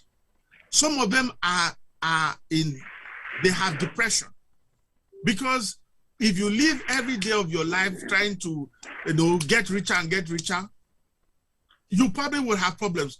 What of if humanity returned to the respect and harmony of nature? What of if we went back? But you see, Brother Jallo is so far western. He's gone far away. Africa has almost lost him to the Western clause, that he thinks that the measurement of growth and development must be in spacecraft. What of if I can travel to Makeni, just sitting down here and meditating or levitating and get there without having to ask if you do that one, Dr. Colley, if you do that one, fine. Thank you. Pastor is already talking it. All of us do it. But okay, hang on. Now, wait a minute. Mr. Boy, maybe we are not disciplined enough to be perfect in doing it, but all of us do levitate. Yeah, okay, but then when you sleep and dream, yes, you travel in the spirit, and you even travel to your former life. Your mind is not involved, Mr. Jamboya. Your mind is not there. It is. It's not there. You don't know the mind is controlled by the spirit. The mind is controlled by the spirit, and the spirit is what is connected to God. That's why. Okay, Mr. Jamboria, people will say back home in Sierra Leone, they say you travel with Granat Kanda. Can you travel? If you travel with Dr. Colley, for your own understanding, Granat Kanda is peanut shell. They say we travel on peanut shell at night. The point you have not understood, which the doctor is trying to make, is we have been involved with so much of this Western materialism. Yes. That we don't understand that there are other sides to our existence. Yes. And at the other side of our existence is what is much more connected with nature. And the point I made in a previous comment is that that man in the village who sees God through a tree or a stone is expressing that spiritual knowledge in that manner, whereas we express it in the Western manner through the Bible and the Quran. Okay, but Mr. Boye, talk about idolism, even Western religions have their idols. But you're fine. But Mr. Boye, you and I know. The cross. Yes. The Muslims have the Kaaba. Yes, but you and I know. When we look today, if you, as soon as your belly goes, you are running to go and take a Imodium. As soon as your belly goes, I look for Tibush. You and I know. I believe more of those herbs than this Western trash. Well, because somebody will ask us. Are killing us. Yeah, but somebody will ask us that science.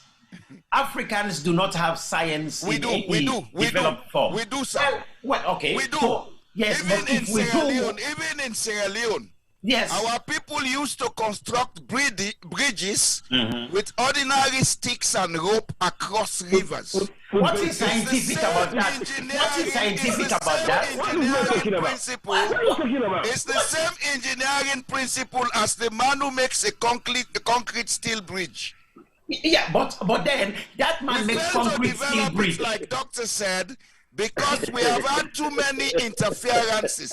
4,000 years of foreign interference. Africa has suffered the greatest Holocaust. I am not giving excuses for Africa, because I believe we have the capacity to develop. But what we don't have is the unity of purpose to develop. We are a confused race because there's too many things we have taken from outside Africa. Okay. Now I know, Pastor, you want to come in now. You'll come in very soon. But I want not here to quarrel, actually. No, we're not. But hopefully, like I said, is for us to open up this discussion up in many different ways. Now, for example, somebody will say right now, and I've been asked this question many times, to say, look, Yusufu, with all your juju, with you calling your ancestors, right? Does your ancestors give you any kind of sign for science? Do they give you any sign of looking at, the moon and all these different stuff? Yes. And so on. Now, they ask me this kind of questions. Now, I may answer them, and let me just explain this here. So you see my point. Of course, I was working in a school in Germany. It's a private school, very expensive, wealthy children and so on. So I was teaching these children. And while teaching about the African culture, I was talking of the pyramids that are in Sudan, in Merowe. And I was explaining to them that the largest number of pyramids, you find them in Merowe. Most people, of course, think it's all in Egypt. Yeah. But nothing could be further from the truth.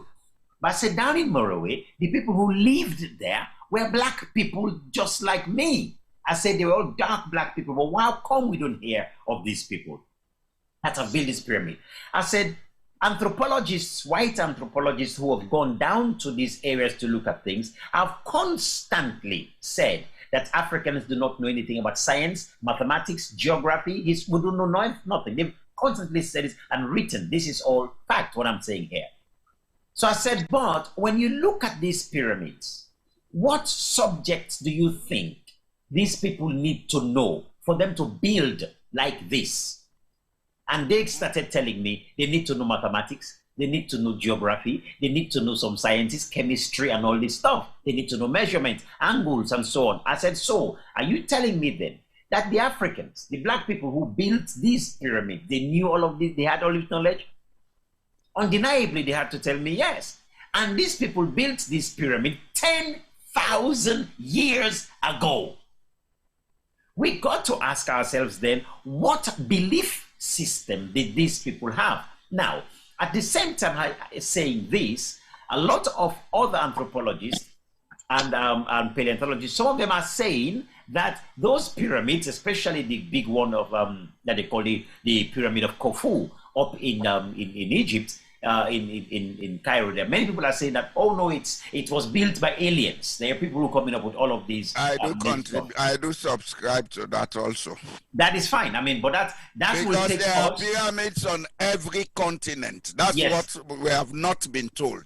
Yes. Every continent has pyramids. Yes, no, but that's what Mr. Jamboria, I would pull back from that, because you and I know that's a deep subject, because we're gonna go into the Sumerian and all these different stuff, and I want us to leave that one for the time being. And when you look at the location of the pyramids, there is a kind of trajectory. Yes, there is coordination. Yes, but I don't want us to go there yet. That today. Let's discuss the simpler things. Yes, please, yeah. If we keep that one. So what I'm trying to say is that when I was discussing with these children, and they were asking me, like, these people, they must have known maths, they must have known this thing to build these many pyramids. Right now, standing in Merowe in South Sudan, there is about 220 pyramids. Egypt has 83. Now, those pyramids in Merowe are there. But I told the children, I said, if you're talking about science, I can show you a video of an African man doing brain surgery in a village in broad daylight, skull open, removing brain tumors.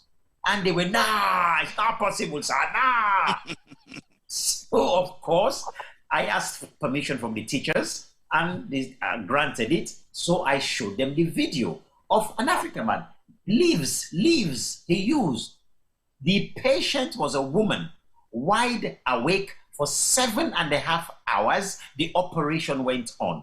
The commentator kept saying, everybody is holding their breath as the African witch doctor, who is now doing because he's African, so he's a witch doctor. Right. So the African witch doctor is now doing this thing. The audacity of mankind, to do this kind of stuff. So, but I showed them, and the operation 7.5 hours, the woman came, finished, they wrapped it together with some banana leaves and then put pig fat on it, wrapped it up. Some days later and so on, it healed. Now, so I asked the question to the kids, what do you think? And they're like, is that possible? So I said to them, to what Dr. Collier has just said, your paradigm in Europe says that a brain surgeon wears a white coat, sits in this specific room and all this and has all this. Wash their hands.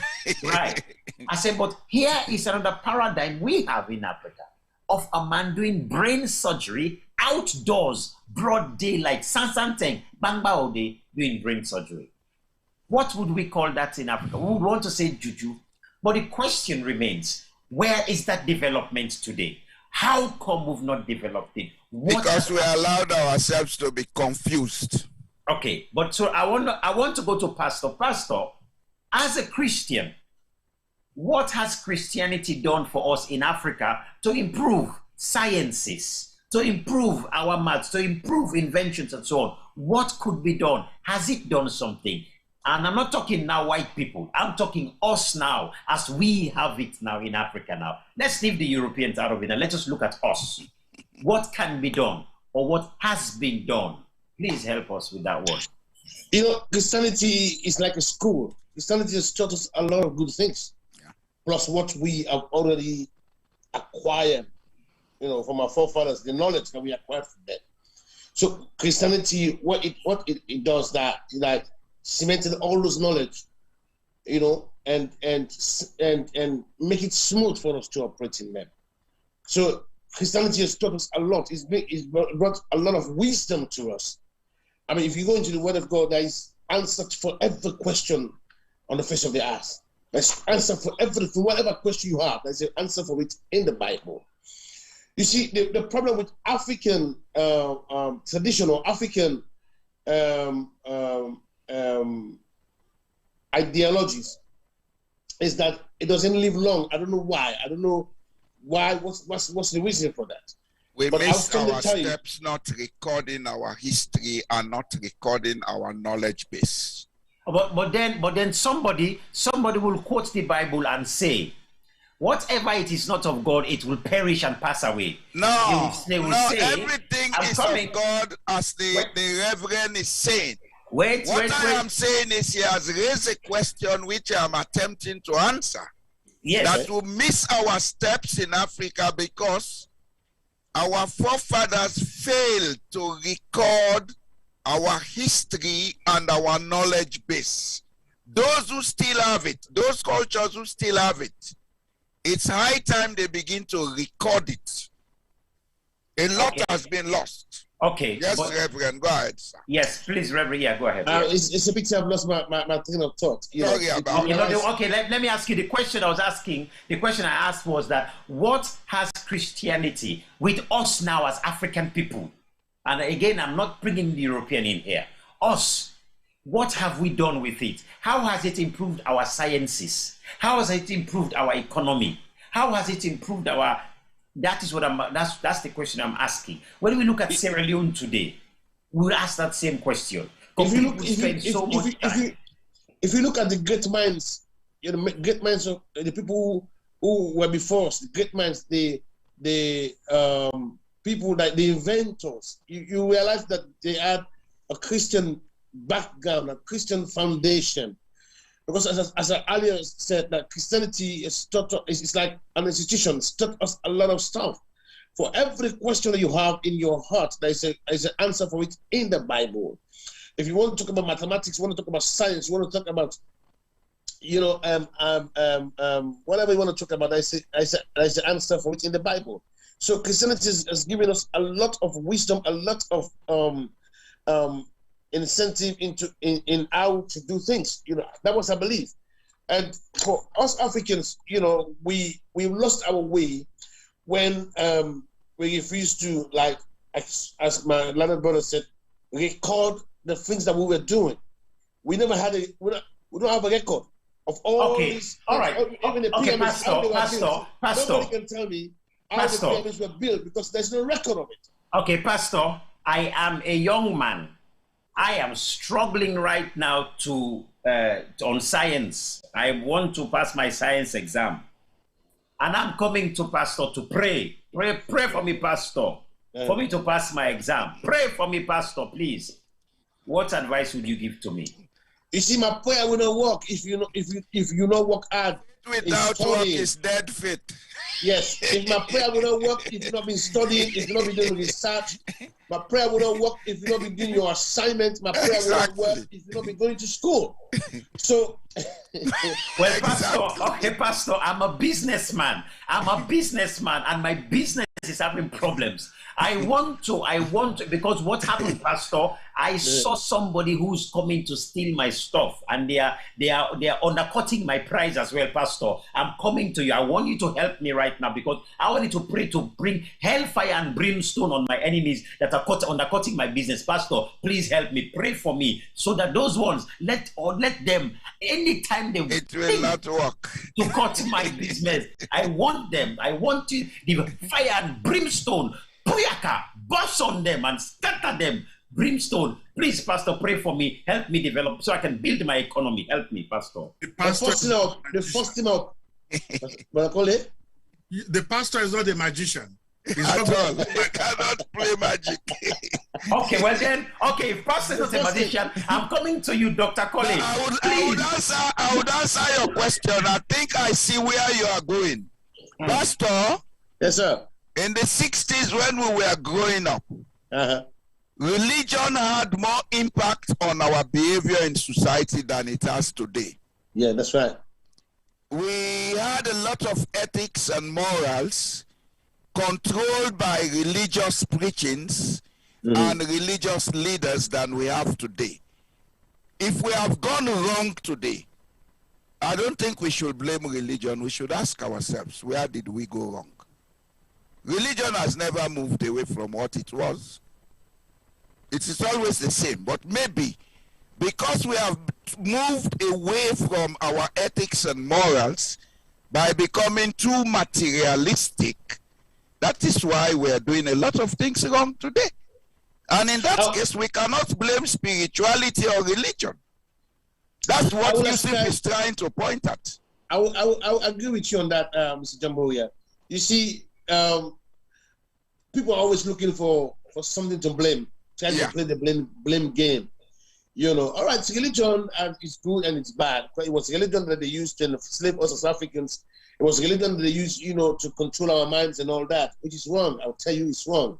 But our failure to advance as a people, as a tribe, as a generation, as a people, we have the blame. We have to blame ourselves, not religion. Religion gave us the morals, gave us the way how to behave, taught us how to relate to one another. But us as a race, we are very lazy. We are very dependent on others. We don't. I won't say we're not intelligent. We're intelligent people, but we lost it somewhere. Okay, I mean, let me. I think Dr.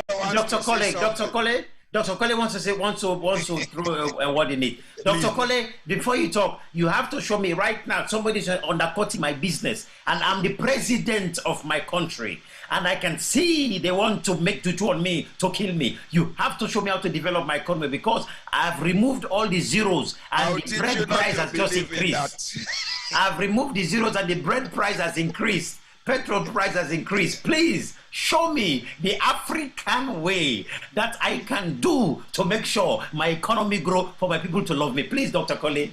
Before I go into that, let me react to what Brother Jambore was saying. Let's not be ahistorical in our understanding of our religious trajectory. He was talking that in the 60s. Remember that in the 60s, most African countries had just gotten independence, meaning that it was a time in which the departing colonialists were handing over and the black faces were occupying those places. The expectation and the kind of life we lived was still within what Peter Eke would call the two publics. You would know that if you have a traditional association in Limba and you appoint a treasurer to keep your money, it will be so the person will have the fear of God not to steal the money. Yeah.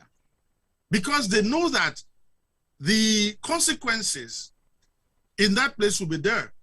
But if the person is in Freetown and you form an association, he can run away with the money because it is the God, the modern God, that is so slow to anger that would run after him.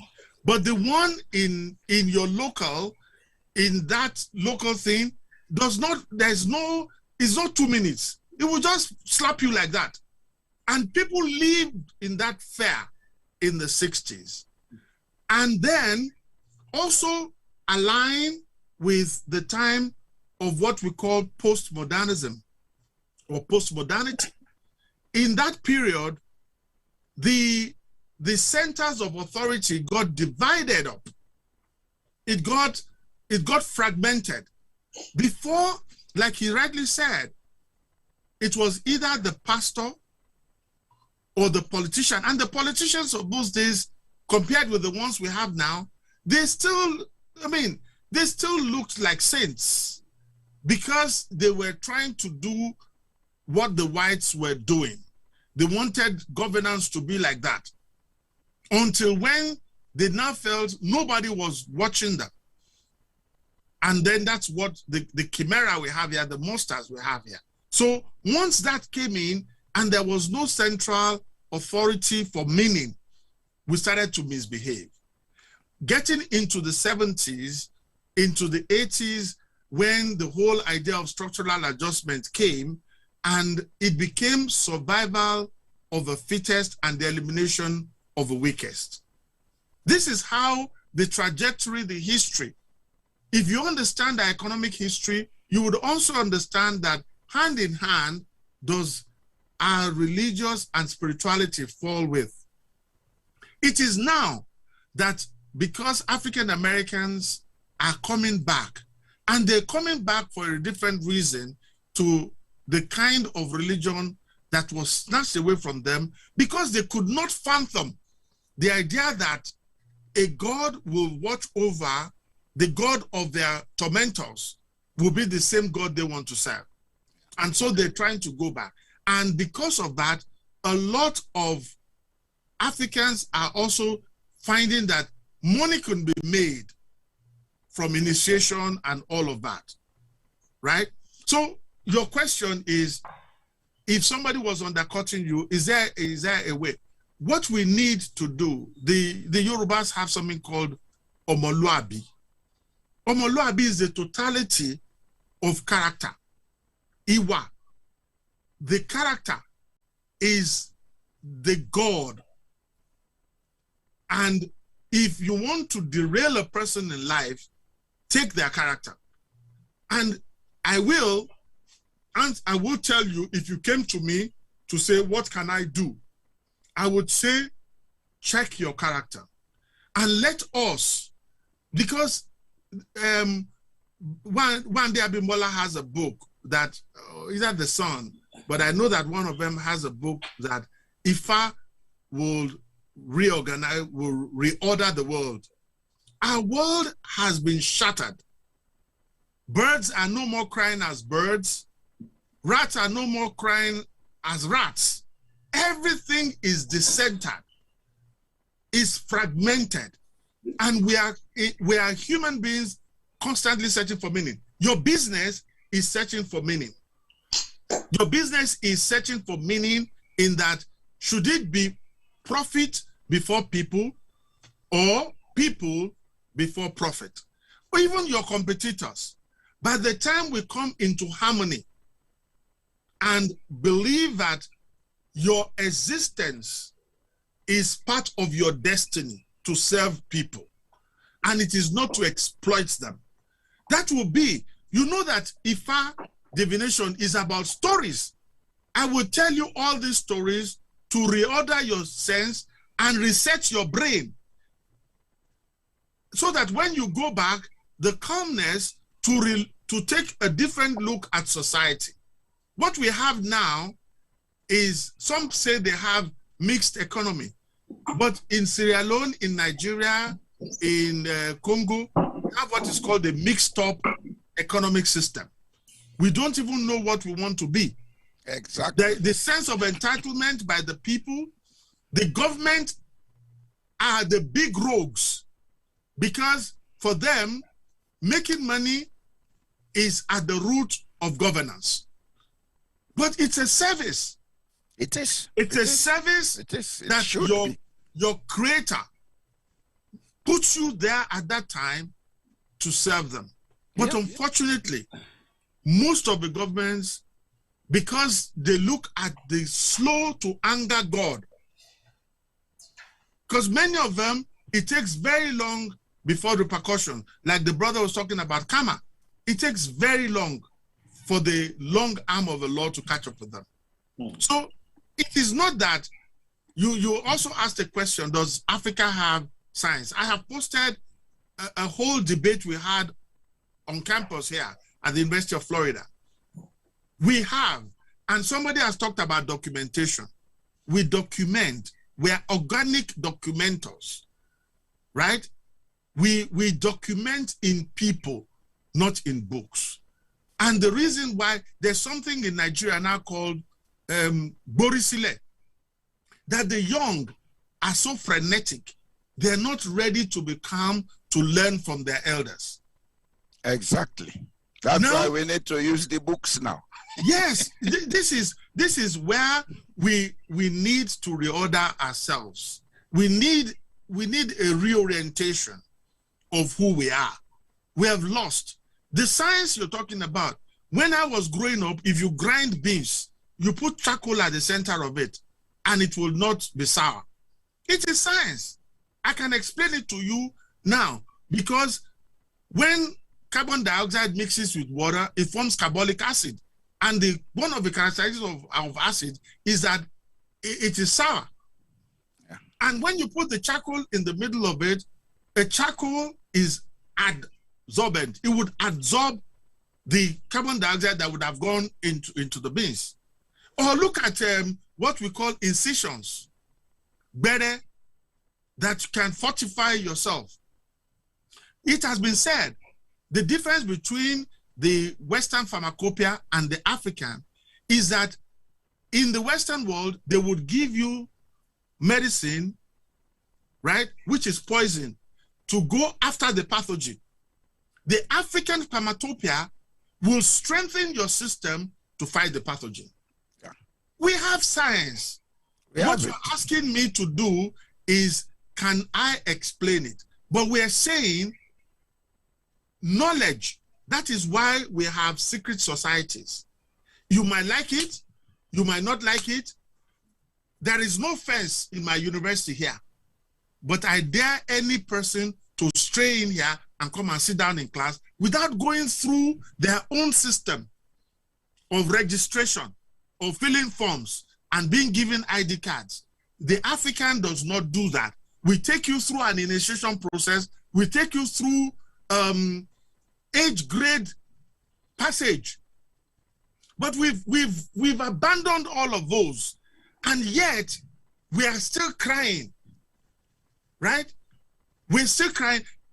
I'll leave you with this. The Yorubas will say, your load is bent, yeah?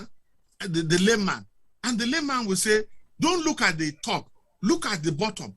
We have messed up totally from the bottom.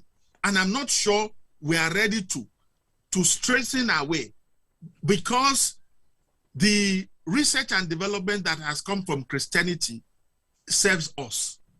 It serves us so right, we don't have to think anymore.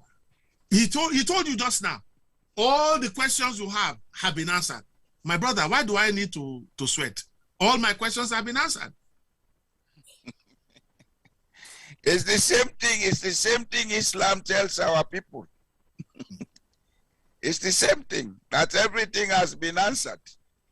Yes. Okay. Let me just make a point, sir. Yes. Because I am very happy Doctor has put in a very open and transparent manner exactly my position in this whole thing. We have lost it. I am not saying Christianity, Islam are wrong, but we have not had the patience, like he said, especially us, the younger generation, to research and see the correlation between these things, between the principles and our practices. Everything that we are being told by Western cultures, we used to have in Africa. We abandoned them because we felt they were not good enough for us. Now we took into an economic situation that we hardly understand. The African only understands affluence, how to use money. We don't understand how to make money. That's why politics has become a game of rogues. Everybody goes now into politics to go and make money. And when they make it, they spend it. By the time you take them out of power and say Jack Robbins, they are worse than they used to be before they went into politics. You see, now we need to understand a lot of things. There is a connection. There is connection between belief, the perception, and the level and speed at which we can develop. If we can get Christianity, Islam, and all our beliefs together and say, okay, let us examine and find an identity from this. A new African will emerge that will develop faster than the European. This is what the Asians did. Go to Asia, you see them having that marriage between their traditional beliefs and the modern beliefs, the traditional knowledge and the modern knowledge. That's why they are making very fast moves.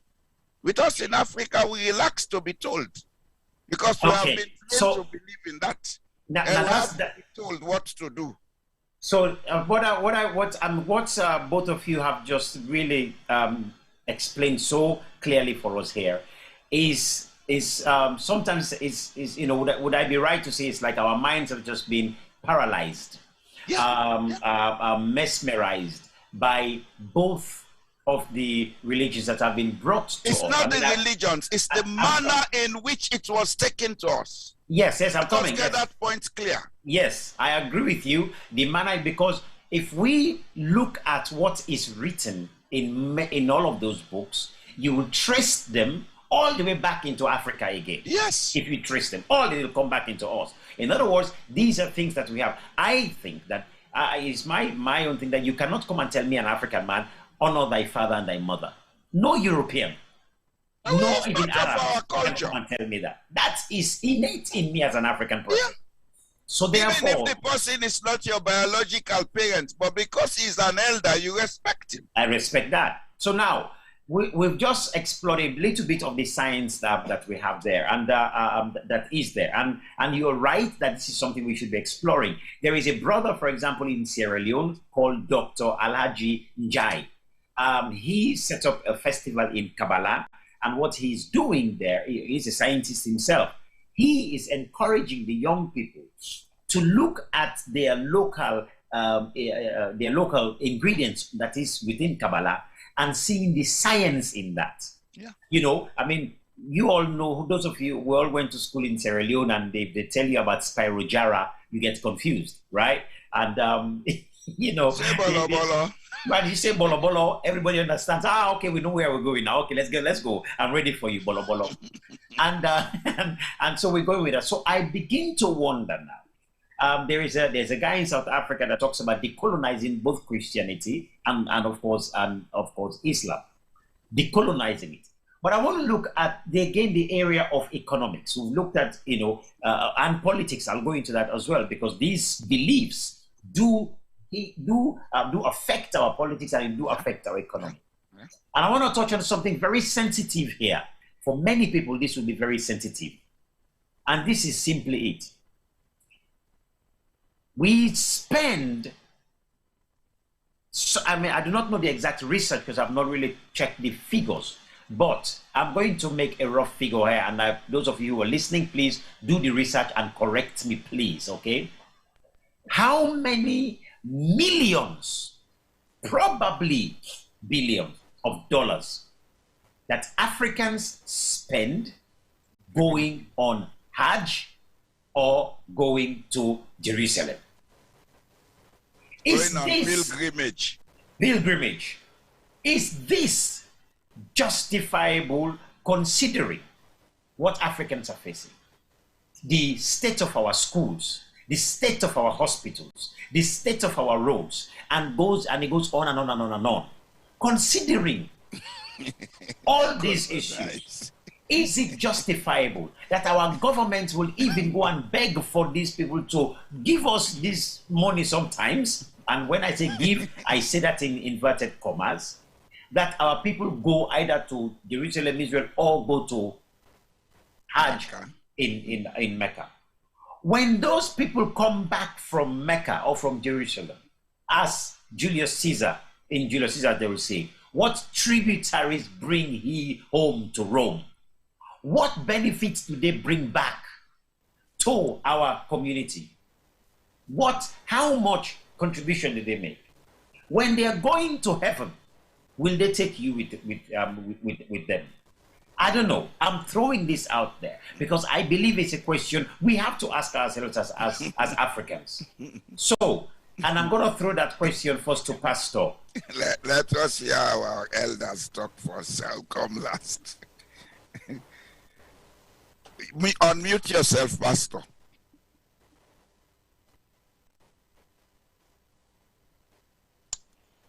That is what I call organized religion, my brothers.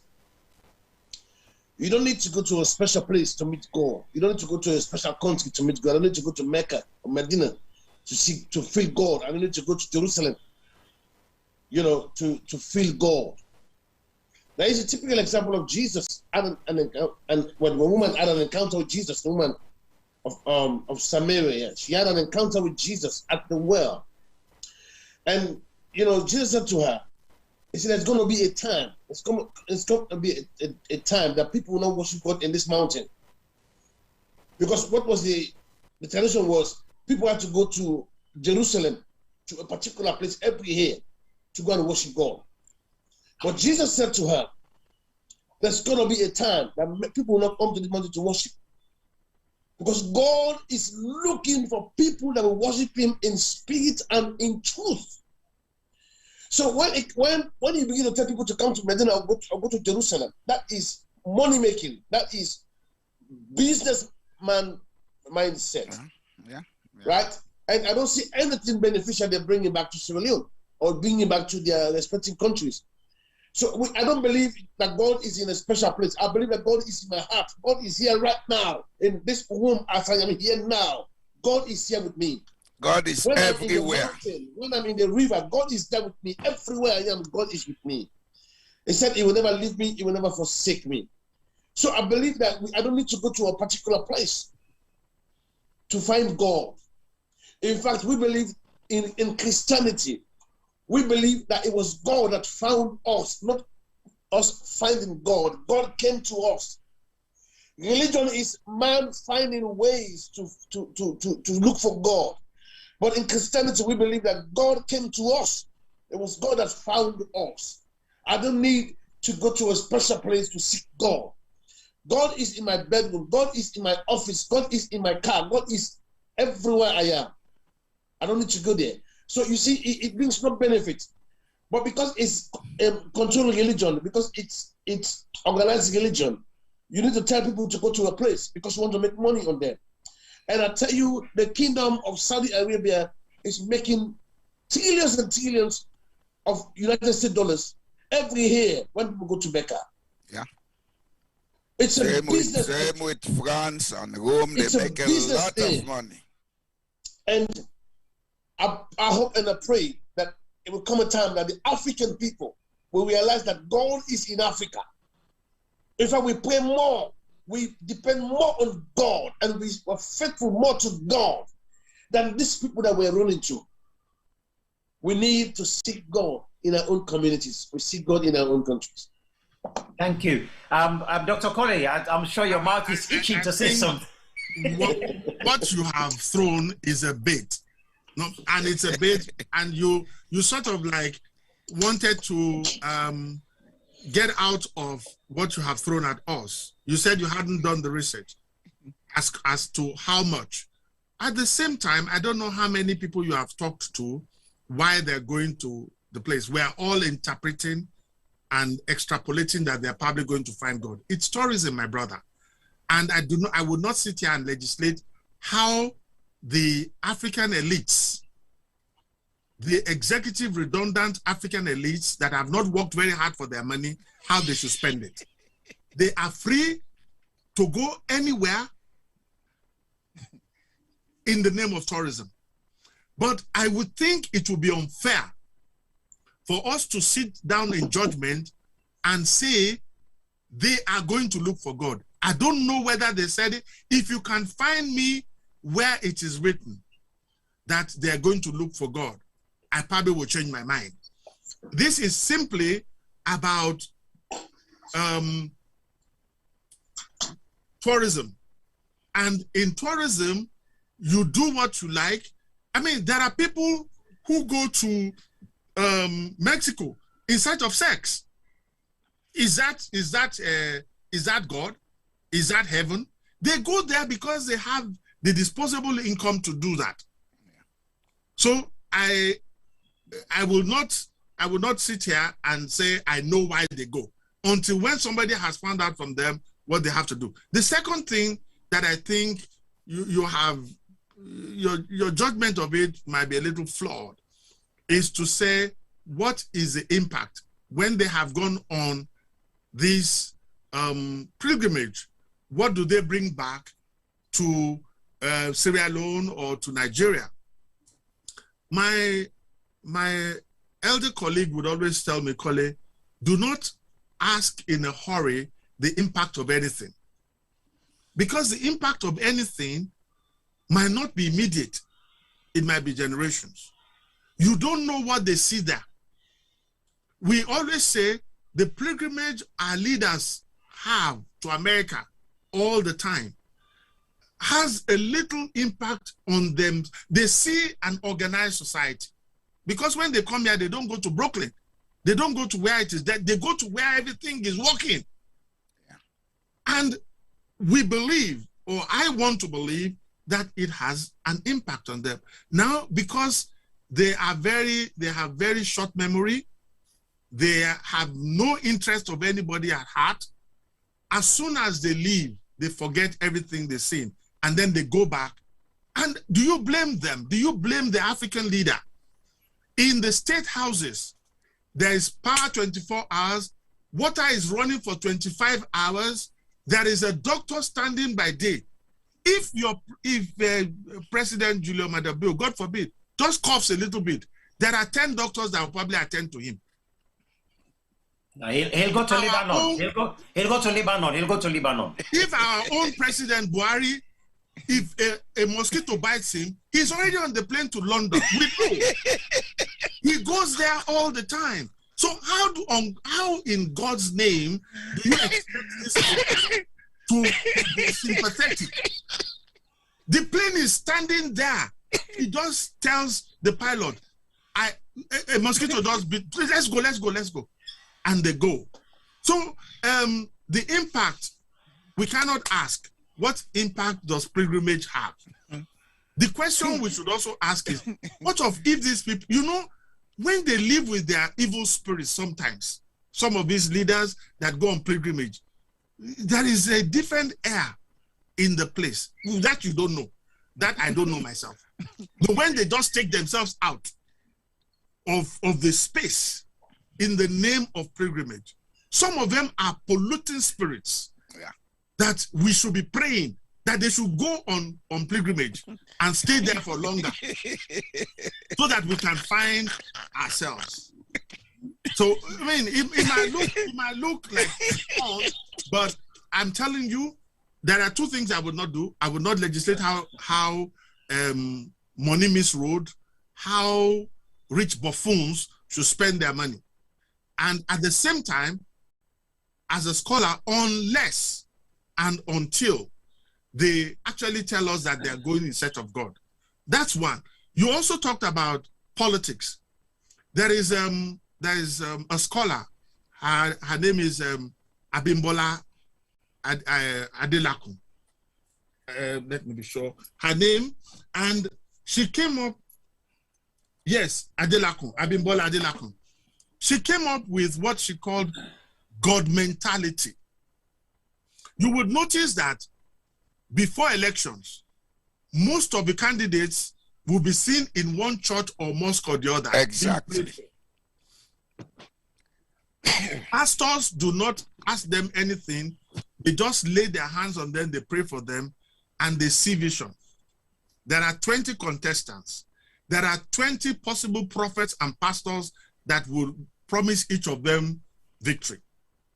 So there is a lot of religiosity in our politics. But the fear of God in the hearts of these people is what is in contention.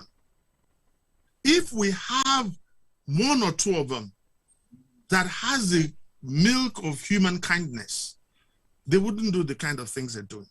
Exactly. And the whole idea of religion, not spirituality, and not belief, because the pastor all day has been trying to make a distinction between religion and a belief system and a way of life.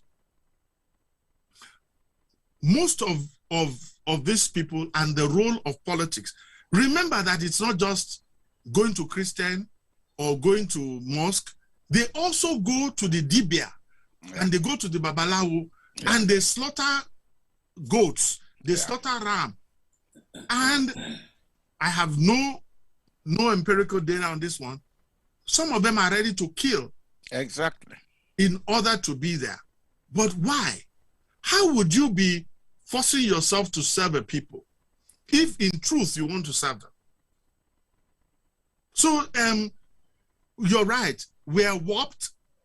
Our ideas of who God is. We need to first and foremost define who the Creator is and how the Creator functions. My ways are not your ways, says the Lord. But the ways of a politician, we all know, it is to the bank. And unfortunately, their way is not to the local banks. It's international. Yes. This is, I used to think that it was Satan that took the brains of our political leaders, until Satan now put up and that if I have the power to do half of what you're saying I did, your lives will be better. There is something higher than Satan that has taken the brains of our leadership. And that is where, and the followership too is no better. Let's balance things up. If you go to the market, the woman that has put paper, a mudu of rice, they want to buy a mudu, and they've put paper underneath it. Underneath, yeah. Oh my, please. So they give you 1/4 of the measure. You give them 6 yards. Look at me, 6 yards, and then by the time they cut the thing, everybody is wondering, Colin, did they not measure you? The followership as horrible. But one day we will go back. The pastor and the imam and all of them will lead us back to the origin. Okay, now Dr. Kole, you said, of course, the way of the Lord is not our way. And you're right, except right now, the Lords we have in Africa, well, in Sierra Leone particularly, their way definitely is not in Sierra Leone. Their way is either in Lebanon or Turkey. That's their way right now. But and when they come back, they sing for them on red carpet. But that's when they welcome the gods as they come back in Sierra Leone. And you're right, the followers themselves have their own issue because they are the ones, they will sell you land here, they sell that same land again to another one, and they sell it again. And they have, as you say, they have the palm oil and they put what you call it now? They put candle underneath, they melt the candle right underneath the bottle. And when you go, you think it's a pint of palm oil. You do not realize it's barely a quarter of palm oil that they're pouring for you.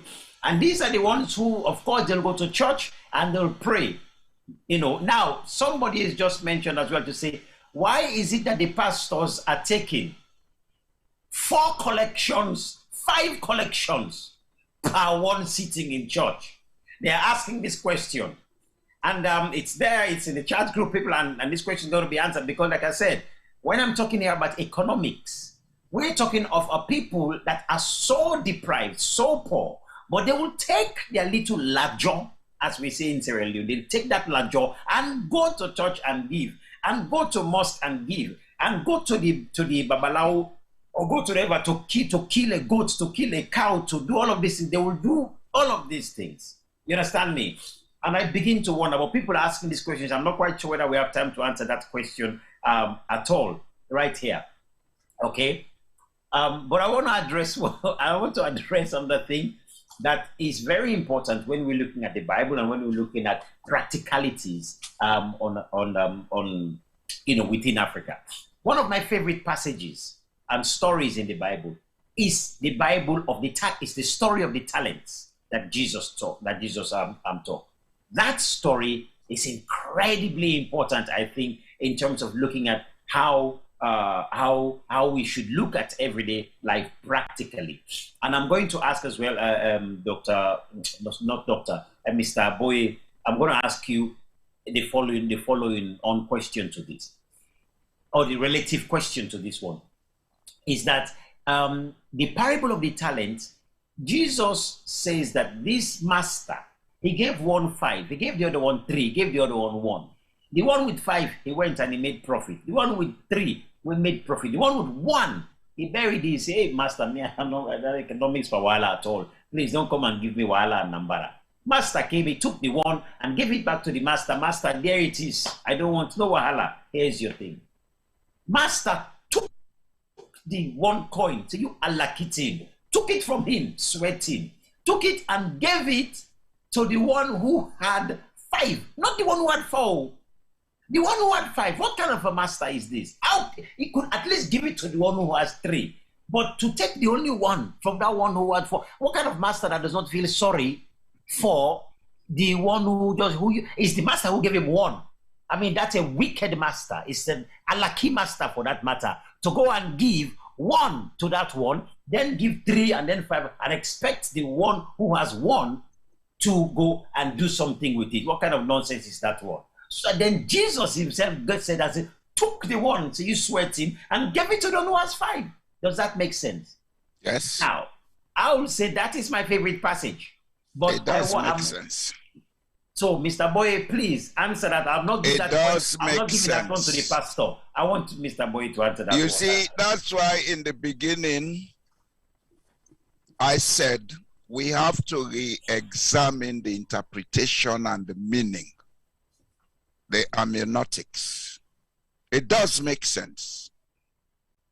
The very religion that preaches that Jesus said about the talents opens up with the book of Genesis, where it is said, let us make man in our image and likeness and give him dominion over the world. That's the key to the understanding of everything. Because that same meaning is found in the Holy Quran also, in several surah. That God made man, put a breath of his life in the clay, and asked the angels to bow before man. We are here to walk and transform. We are here to walk, to face the challenges and go to the next level.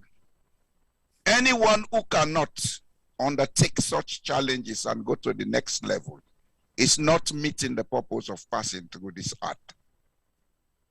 We are the viceroys of evolution. In the beginning, God said, let there be light, and there was light. Then progress started. That progress has to continue. We have to move from the material to another level. But before we can reach that level, we have to go through certain developmental stages. This is where we are getting it wrong in Africa. We've lost our track of our spiritual self, such that we only see the material. And that's why we are all thieves and liars. I'm not taking myself out of it. Okay? If you give somebody something, a task to do, that person does not do the task, then that person is not fit to be in your employ.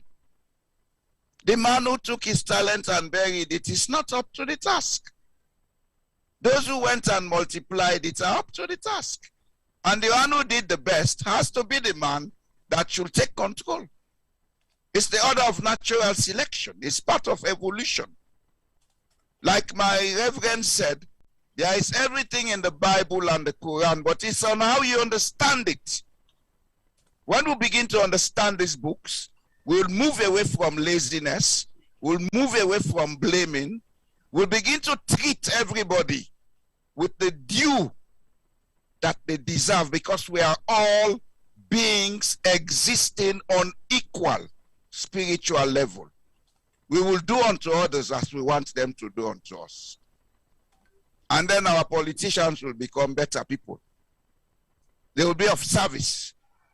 I am not saying it is perfect, but I'll tell you, where I live in Norway, the people go to church once in every 3 months, but they believe and practice a lot of religious ethics and principles. That's why this is one of the safest countries on earth. So then, Dr. Dr. Colley, I keep saying Dr. Colley, but then, okay, so Reverend Paul, listening to what Mr. Jallow Jambore has just said, China is not the most religious. Well, so I hear people say, because they say there's Confucius and so on. But today, you and I know every clothes that we touch is Chinese. Every shoes, the rice, Chinese, especially when it comes to Sierra Leone, is Chinese. Reverend Paul, what can we say for that? Are all the Chinese going to hell then, regardless of the development that they have? They may. Unmute yourself.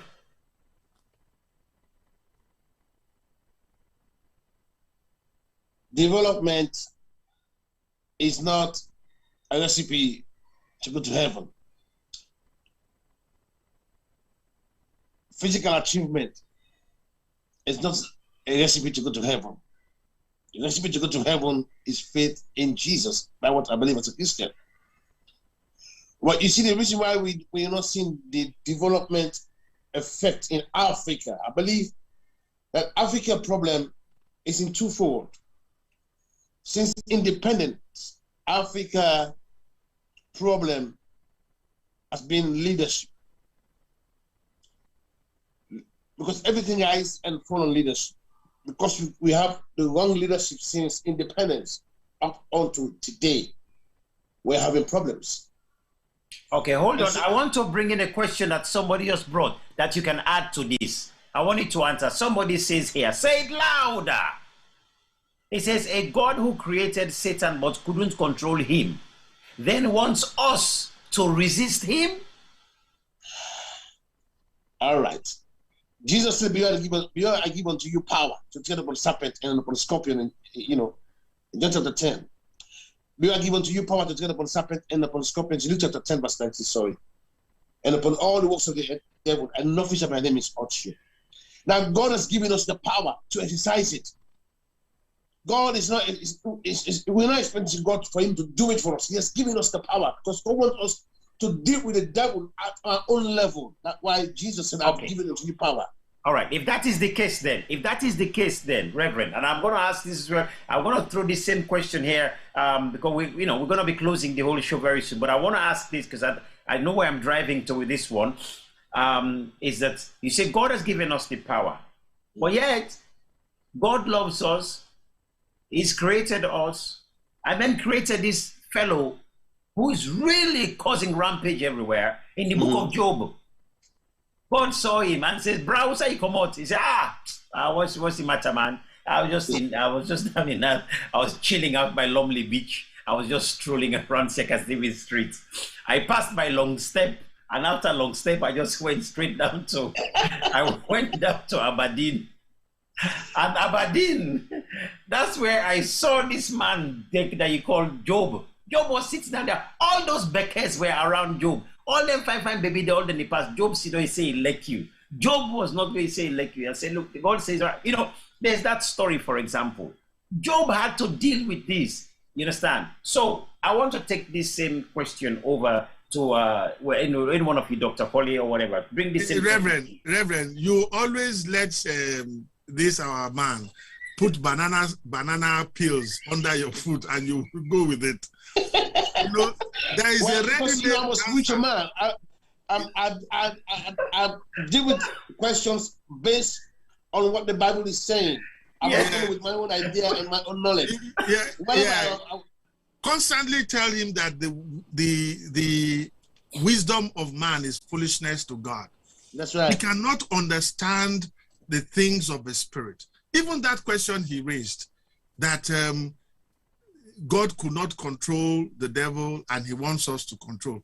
You see, if there's anything that has interested me, it is understanding power, you know, and the Yoruba, I know that in the Western world, they have their own definition of what power is, you know, and what is power.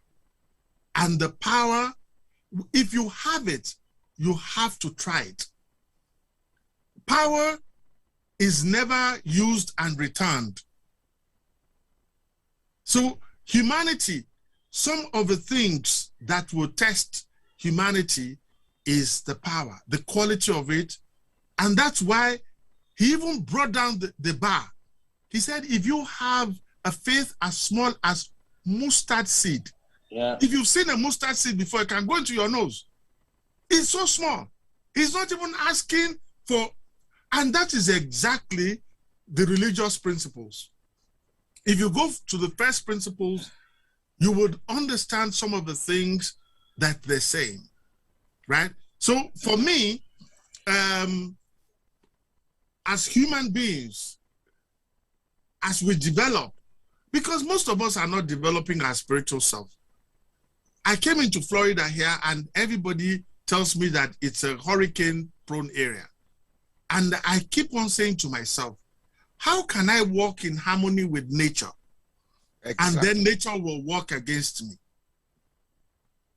There are some things that we can look into the Bible and say, you know, when it says that in the valley of the shadow of death, again, I will quote W.F. Kumuyi. He says, once, if there is a shadow of something, it means that the substance is very nigh. Exactly. That ye will walk in the valley and the shadow of death and do what? Fear no evil. Fear no evil. When I first came here, you know, as a black man, and I'm walking on the longest street here, I tell everybody I get police cover. Because number one, I have beards and I carry a bag. I already have. The police will Taliban. Go like that this way, and they go swam until I get to my house. They protect me. But even take them out, I am already told that the insurance, the greatest insurance, is a good and a clear conscience. Exactly. These are the things that we were brought up with. They also collocate with a lot of Bible teachings. So when somebody asks questions like that, number one, the universe is designed in a way that it wants to bring out the best. And somebody reminds me that if you want to get the best tea from a tea bag, the water must be very, very hot. Exactly. And that's when it will come out. And for everything we're doing, our development, remember that our forefathers thought that the moon was a deity and that the hills was where God was. I shall lift up my eyes unto the hills, from where cometh my help. My help, and then generations after, my help comes from the Lord, who made heavens and earth. He will not allow my foot to be asleep, because he that keepeth Israel shall neither slumber nor sleep. It has taken us, and you know, unfortunately, I cannot quote the Ifa verses for you, but I'm sure that within the Ifa verses, there are things that can support what I'm saying, because it's a combination of a lot of stories. We are here to develop spiritually, and there is nothing, the wealth and the richness that comes from being in contact with our spirit self cannot be comparable with money. If only our leaders knew that and they directed the path of their society. I've always said that the day the citizens would understand that they can collectively control the spirits of their leaders, just like their leaders control their movements and their bodies, there will be a balance of forces. But a lot of us are so distracted by the glitter of the world that we have forgotten that the presidents, the prime ministers are actually servants of a people. But the day the people themselves know how to tinker, can you imagine it for once? If a Congress, you know, the parliament, instead of have all these, I don't even want to call them any name, please, pardon me. All these people in the parliament, can you imagine spiritualists, people with power that can take a picture of a leader like this and call the spirit of that leader and ask, do good for your people? African continent will be a different place. Or even let me not even go to the spiritualists. Let's go to the pastors who do not want to, you know, Jesus rode on a donkey. The pastors of this time want to ride on jet planes.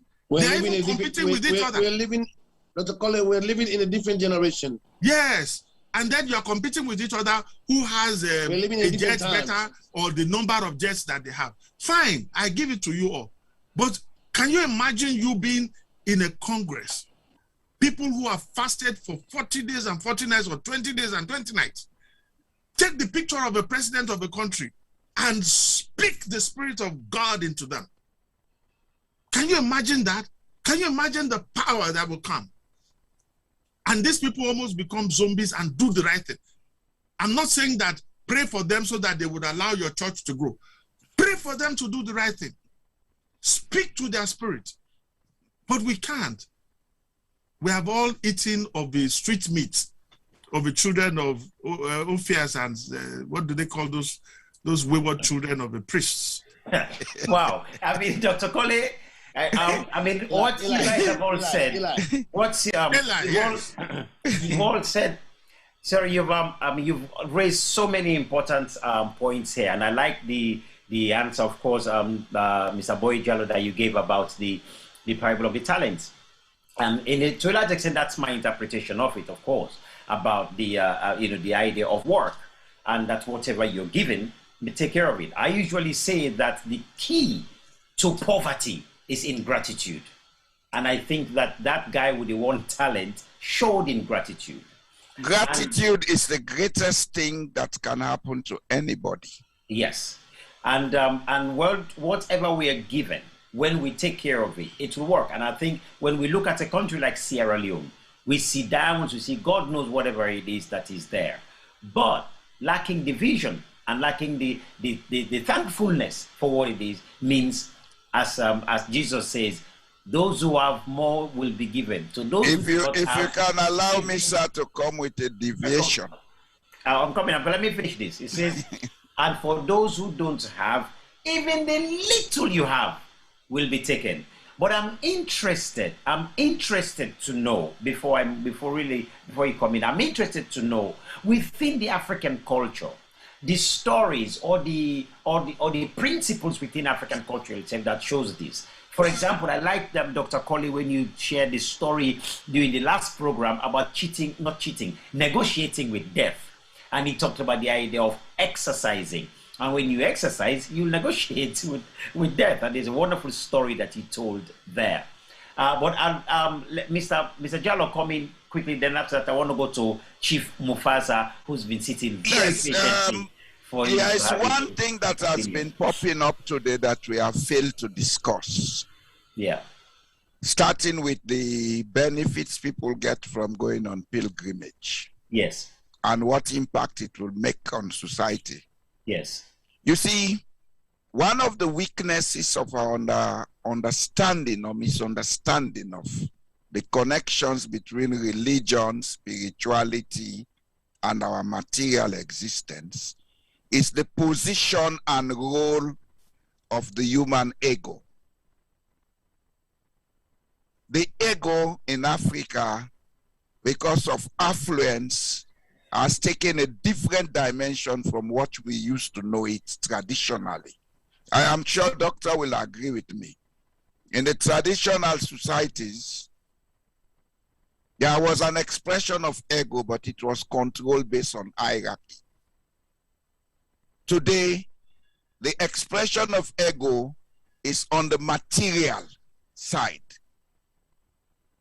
That's why our societies have become dysfunctional in the sense that everybody tries to acquire a material thing to show status. Status is not something you buy. It is something that you acquire through certain steps and stages of discipline. If we can go into the traditional secret societies, we would see that in each of them, there was a manifest of status based on how long somebody took to learn certain attribute of the society, not how much cow or goats the person had. Okay? These are the deviations, the divergences that are affecting us today. Everybody is rushing to go on pilgrimage because when they come back, they have something on the head to tie, or they have some insignia to put on to show that I have been there, I'm of a different status. It's ego. Today, we are creating and sort of fostering a dependent African society because everybody wants to have a foundation to be seen as being charitable. I would rather not have a foundation to go and please my ego than have something that I know will impact. Instead of me going to maybe Mecca, that money, I can use it in a village to impact.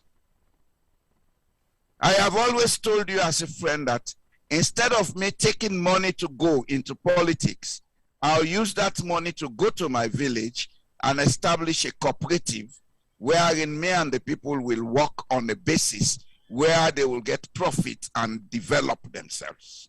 I'll be there as the resource person to manage them so that they grow. These are some of the things we have lost. And I believe these are some of the things our brothers and sisters in religion have to be looking at to see how they can begin to impact the minds of the people.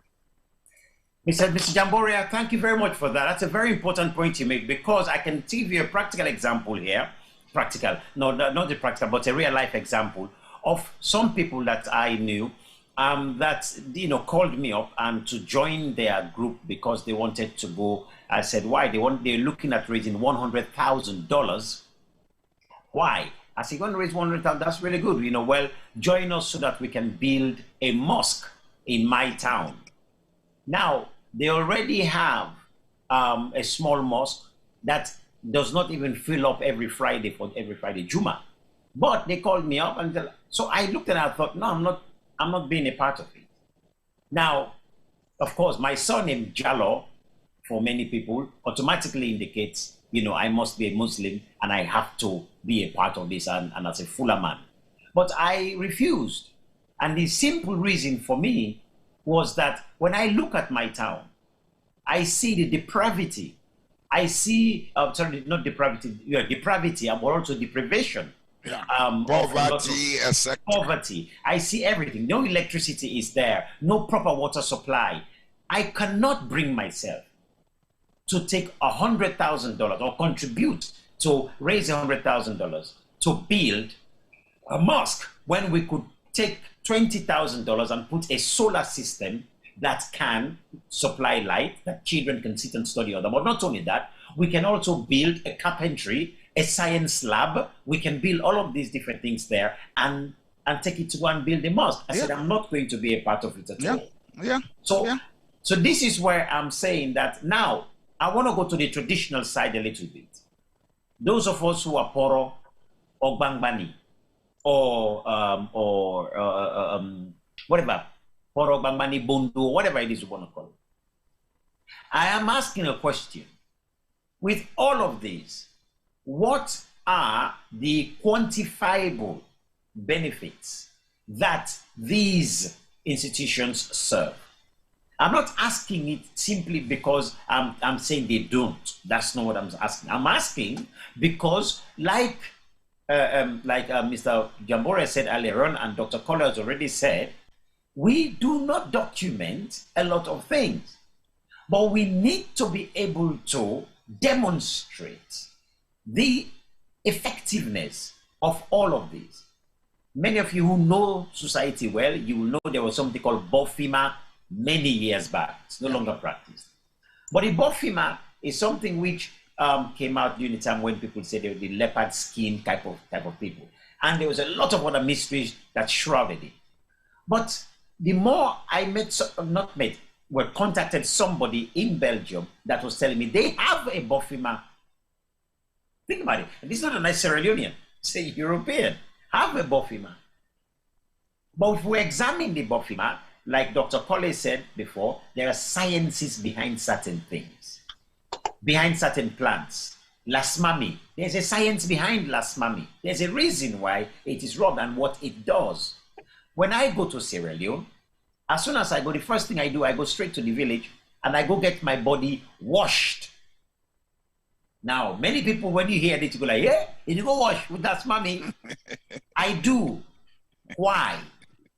Later on, I started finding out, why do I do this? The more I did research, I realized, these herbs, these leaves, they balance the electricity in my body. Because my body attracts energies. And those energies that my body attracts affect how I behave, how I think, and the emotions I go through.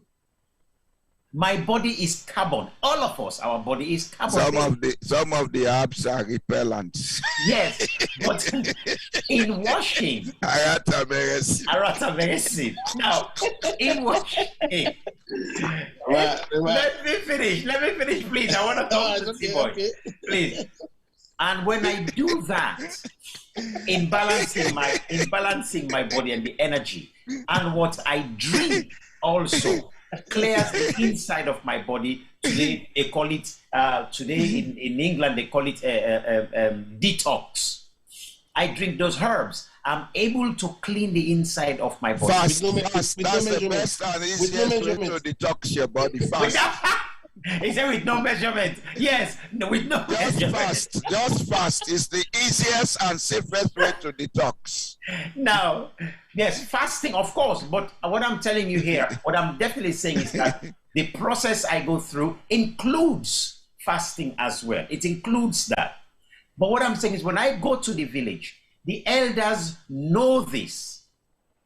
They know this. They have the knowledge of these herbs that makes this kind of balance within my system. They talk of this spirit and that spirit and that spirit and so on. Well, what I understand now of that is that the very Bible says we're not dealing with flesh and blood, right? We're dealing with what? Principalities. That's why you need Jesus in that sense. You need the blood of Jesus.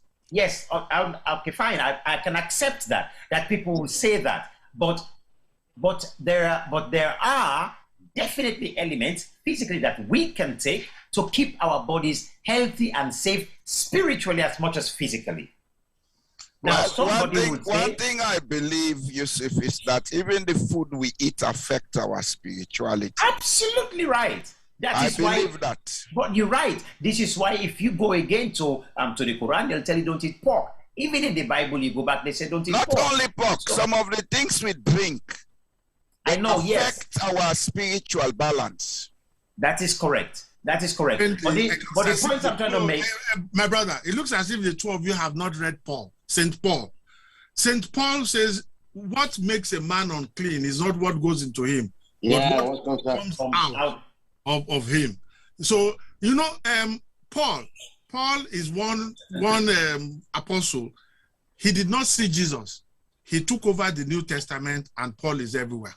He didn't even bother to have a wife. He's telling you something.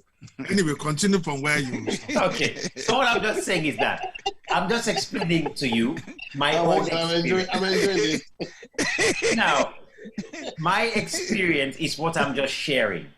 So what I'm sharing here, some of you, of course, and I'm not asking anybody to go and do what I do. Some people, like Pastor says, some of you go to church or you go to mosque, and that is fine for you. I'm saying, as an African man, that is where I find my own cleansing. I get that done with myself done, and when I'm done and go through the processes, I'm fine. I come out and my life, I'm ready to move on with what I need to move on. It's because you believe it, so it is. Well, maybe so. And that's another level. Doc, can I want to bring... Hold on. At the time when Paul was saying what you eat does not defile you, they had not made sugar. Today, sugar is killing us with cancer and other things.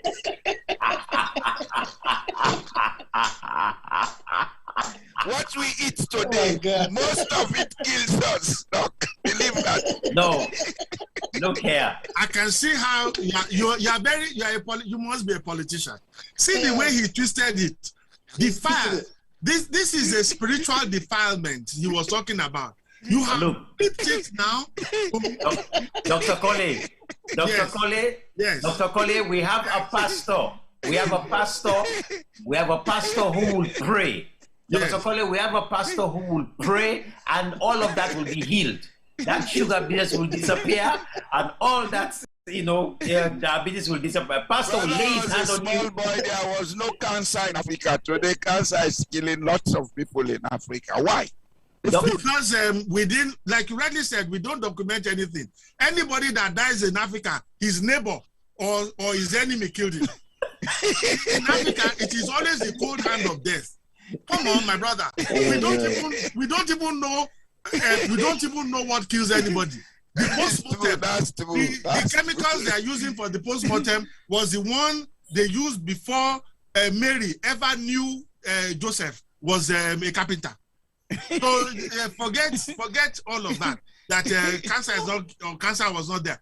When people die, no, I have never heard anywhere where somebody died on the continent and died naturally. The wife must have killed him, or the brother, or the father's. Dr. Cole. Yes, sir. Dr. Cole. This is why, because back first time when if the husband dies, the wife is usually put and they give a particular drink for her to drink to prove that she's not the one who did it. The child dies, of course. I mean, there's a case I saw recently whereby I think it's a 2-year-old boy or child that poked another child in the eye. And the neighbors all come, their family came to that little 2-year-old boy's compound saying that somebody, a witch, has gone into that 2-year-old child to poke the eye of the other child. But now, so what I'm trying to bring to our people here is simply this, that there are belief systems that we've had, practices that we have had traditionally that we need to examine, right? That we do need to examine. Some which are totally outdated, totally no longer relevant for our progress. But some of that we still need to be able to look at as well, because there is something always we will learn from them. And how do we give them some kind of contemporary relevant, some kind of contemporary sense, so that what we said earlier on, that we kind of lost our way, that we begin to define and reshape our own definition of what is civilization. I'll hold it there, and I want to give King Mufasa his own word in this thing before I try to wrap up, because we've gone on for so long and people. So King Mufasa, please, over to you. It's been very interesting sitting down listening to all the knowledge, and again, you don't see the controversy really come up from all different angles. But look like for say today, Dr. Colin, for you come for.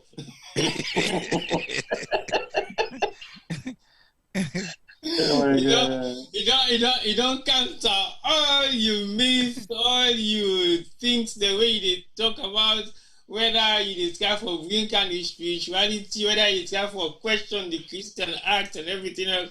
I think it don't watch you over time, and you don't realize Yusuf Jallo is actually a spiritualist. Well, he's hiding behind the corner of being a spiritualist, and he chook all the tinty question and the bring stuff. But now, don't know for say when you go free, so you can go time over before you come back. Yes, the mandate, man. Then you can make when you don't old 55, 60, so you still get your strong hold because you get tamba.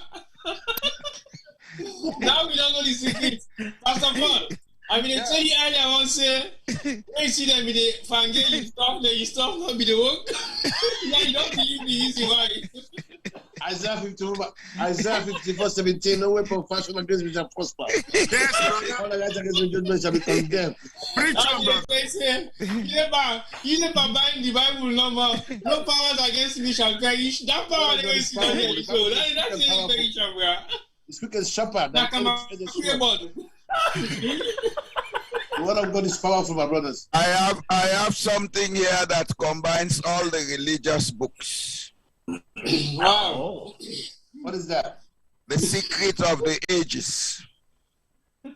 Please, if anybody knows any books like those, please let us suggest them, because I know the listeners would like to get more knowledge, and many people would like books to go and read. Please don't hesitate to suggest books. I would advise that everybody begins with the simple ones. Go to YouTube and look for As a Man Thinketh, James Allen. All right. And also take time to listen to Desiderata. Don't look at Desiderata from a Western point of view. Look at it from your traditional point of view. There are some great minds that have come with great publications. And of course, I will give some other books later. They can put it on this Syria media for people to read. I read a lot of these books because I want to broaden and understand my purpose. Why am I here? Thank you. Yes, King Mufasa, please go ahead. Okay. I think what I wanted to say earlier on is the fact that we look down on Africa a lot as a continent, and I think we shouldn't, because where we are from is where everything started. But as human beings, we are looking at ourselves like we are inferior to so many things that we are supersede over us in certain ways. Because when we make mention of the pyramids earlier on, I know for sure there are more pyramids being built in Sudan than even in Egypt. Yeah. But it is less being talked about because we still look down on the black Arabs. Even as Arabs, we still don't see the black Arabs like Arabs. We still look at them like they're slaves. But they started building pyramids way back in the years. And in records of how many pyramids they had built was about 240. Now in existence is about 220. But they talk less about them. And now let's look at the significance of those buildings. Like we were talking earlier on, architectural design, mathematics, and a lot of physics and chemistry, and possibly atmospheric condition as well is being used into building those pyramids. And if you look at the way they were built, they were strategically placed in certain areas. Like Mr. Boy was saying earlier on, these are like different conversations that we possibly might come to later on in the culture show.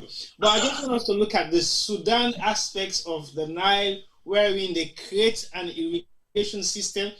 Again, not scientifically based by Europeans, but these are Africans who are like not educated as far as black people are concerned, but they've done a lot within that desert region to create something that will work in their interest.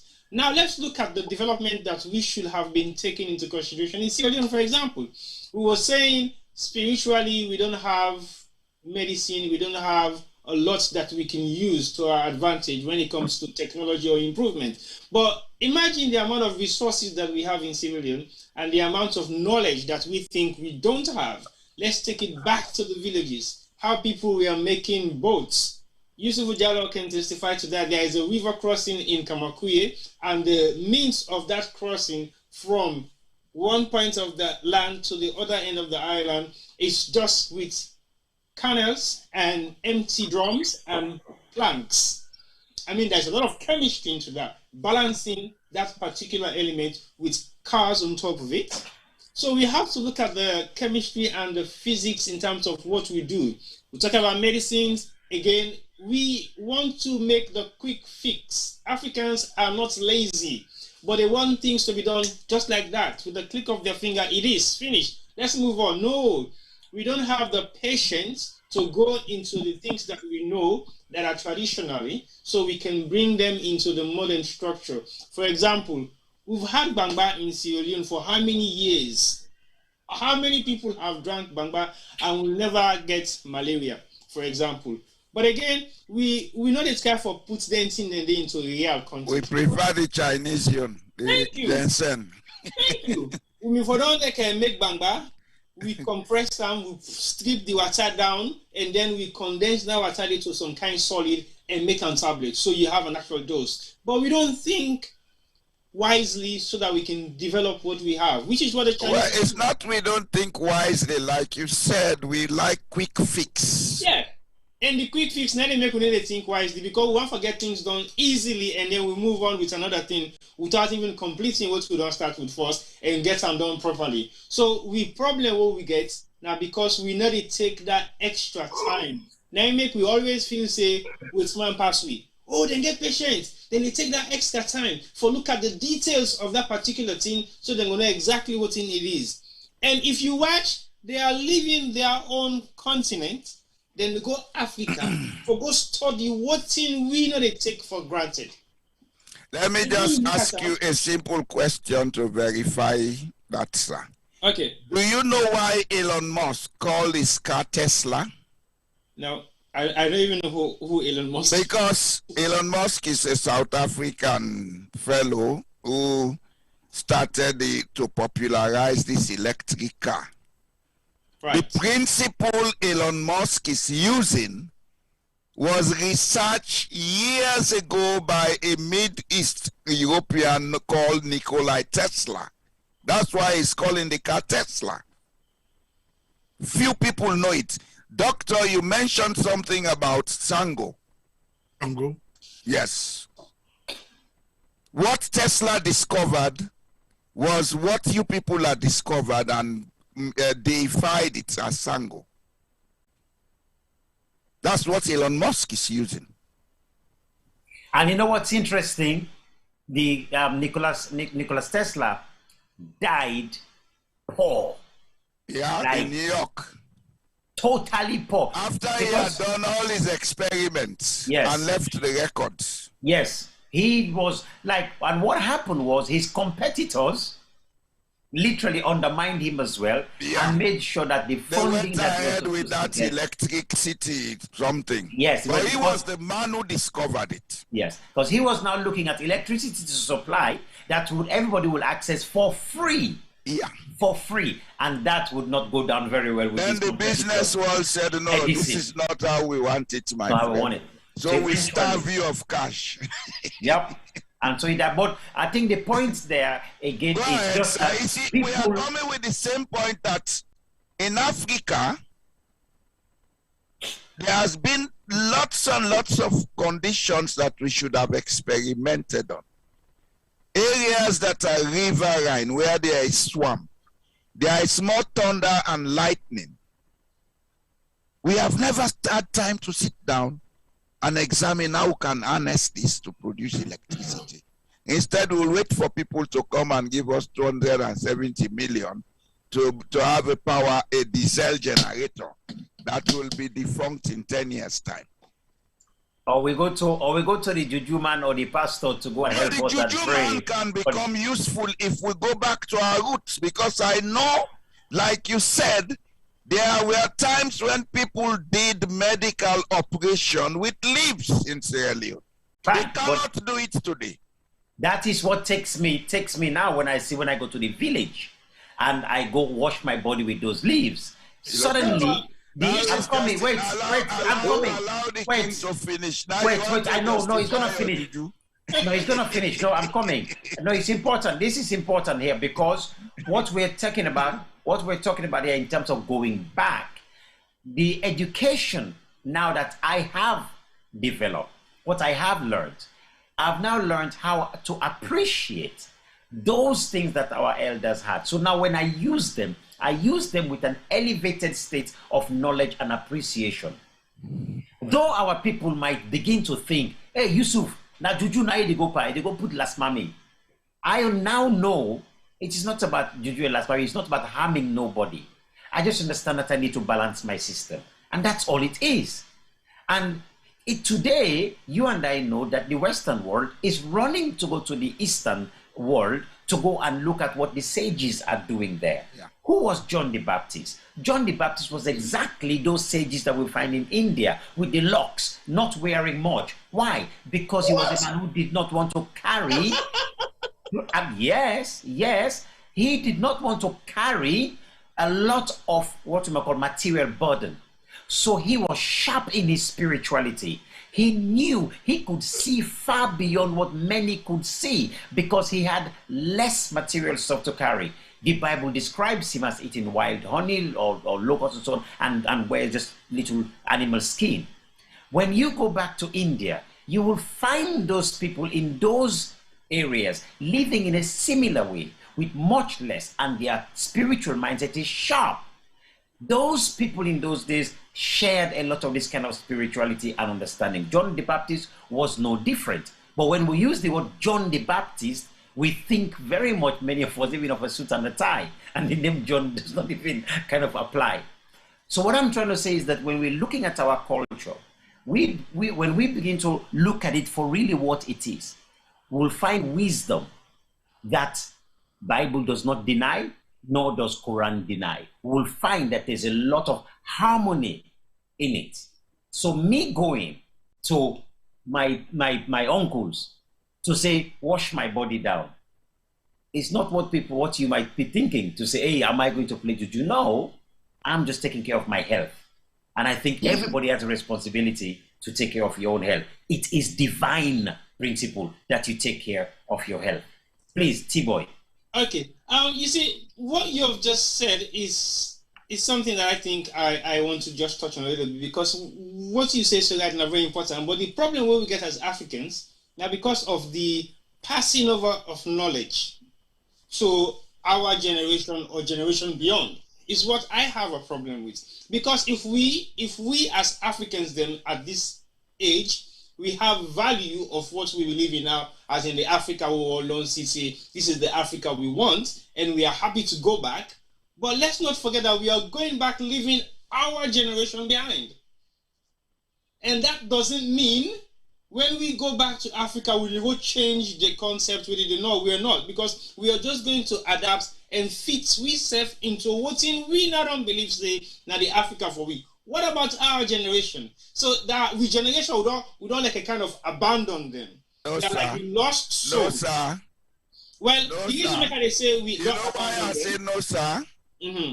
The present generation gets the advantage for change Africa. Yes, but by going back to the past, doing research, and using technology to spread that knowledge as fast as possible. Okay. I kind of hear you, Mr. Boy, but Usai and I guess issue with Andy. Now the fact say we were to wear the African garment, which is fine, but the mentality of regeneration, the way we don't left behind also, is kind of a bit the in between, because they don't know exactly whether. Well, I'm not going to deny. I would not deny that, but at the same time, I would advise you go to YouTube. There is a lot of stuff out there on herbal medicine and things like this. But that is what we want to stop. And that is what, let me just make this point, sir. Sorry about cutting you off. No problem, sir. That is what I am looking at, that if we can have a way to build a fast internet system in African societies like Nigeria and South Africa is doing, and if we can use that in this educational system to show videos and things like that, for the young generation to begin to see the relevance of herbs, their arts and craft, who don't left down small scale industries for make cutlass, then kind of thing, then I think we are going to have an impact, not today, but in the long term. Mr. Bonjalo? Yes, sir. You're correct, but that take effect in the physical. Let us say why I say it take effect in the physical. One, for example, we they teach you became a lot of stuff online. You no need for tell any 14-year-old now, even 12-year-old for seek knowledge on YouTube. Fine. They're all doing it, and we are all doing it. But again, what's in the interest the kids the more, now the thing that when they in front of them physically for play with, and fix, and adjust, and research, and discover. So if we get the amount of time for take them go, because you can teach somebody about any culture, but if you don't take them for make you go live within the culture, either in your household or within the culture itself, what they learn is just the theoretical side of things, which is what the white people have done over the years. They've transferred them to Africa. You're right. And physically get their hands on stuff. Not just their hands on stuff, but in the learn with language, learn with culture. Some then they even join the society then. Also because they're so like the society. For understand what they're about. They want to know what it's all about. Yeah. And then believe say those secret societies have meanings. That's why they are called fatalities like the lodges we have in Europe. Thank you. Even the large places. So we my opinion, I think we just have to find a way how we bring spirituality in physical, tradition in physical, even with the religious side of things.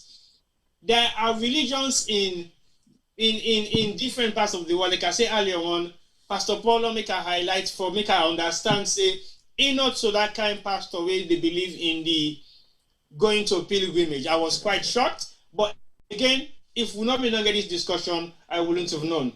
But every pastor where I know, or imam or sheikh or Muslim person where I know, including myself, believes say you get for go Mecca as part of one of the 5 pillars of Islam, which is true. But he also know they say pauper, if you can afford it. Yeah. So basically, we have to look at the movement of all these things around. And like how doctors say, it's purely tourism. Because even when you go perform the pilgrimage itself, you are going to be taken to different pilgrimage sites, where most of them is the protocol of sightseeing anyway.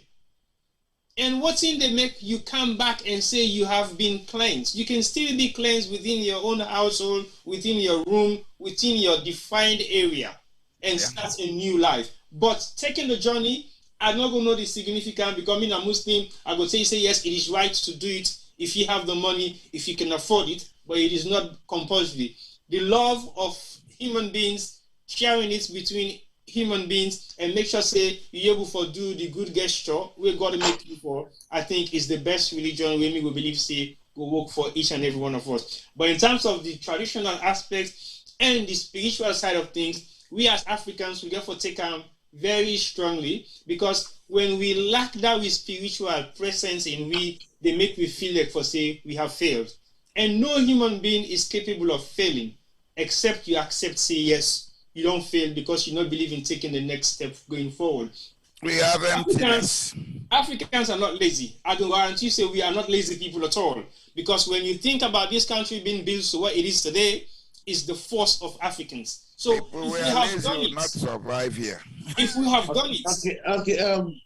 My brothers, I don't know, but if I can ask to leave now.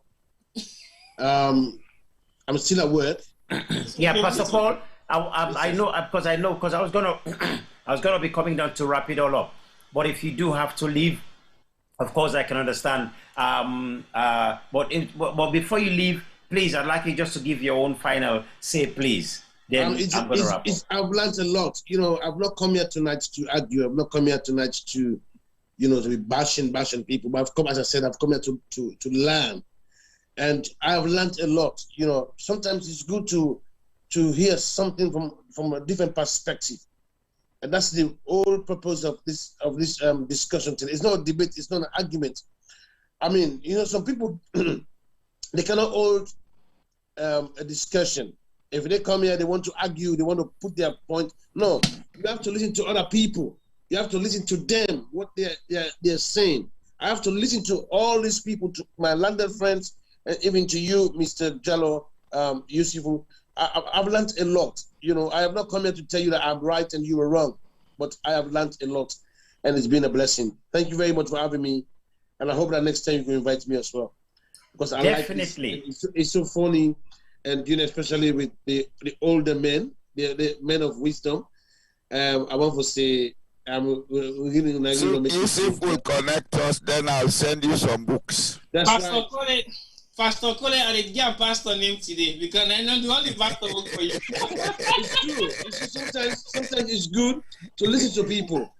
You know, I've learned a lot. Honestly, Pastor knows more Bible than I know the Quran. Dr. Cole knows more Bible than I know the Quran. Dr. Cole is good, and you know, as I said, I've just come to relax and to learn. And trust me, I'm close to 5 hours now. I have learned so much. God bless you. Thank you, sir. Thank you, sir. God bless you too. Yeah. Thank you very much. Thank you very much, Pastor. You see, this just brings us to the reality of what we get as a nation. Because when we look at ourselves as Africans, if we're able for the whole then kind of conversation they have on a regular basis, it opens the mindset and it triggers the positivity in how we can change the things of what we see and how we they react to them. Because nobody is saying Christianity is wrong or Islam is wrong. No. Nobody is saying that. But at the end of the day, we had something as Africans. What was it before Christianity and Islam came? So again, we don't forget what we had before Islam and Christianity. What was it? How can we reinvent it? How can we reinvent it? How can we continue those practices and still believe that we are godly? Is the mentality of what has been taught to us has changed the entire mindset of who we are? Like Doc say, are we going to follow the footsteps of these people who taught us Christianity and they're treating us like we are nothing? Do we want to be in the same treat us black people any different? With respect, they call us slaves. Of years ago. They call us slaves even today. That's the name they used to refer to black people, slaves. Yeah. So it make them very clear, say, I will not go to Dubai and spend my hard burning cash into that country. I'd rather go elsewhere.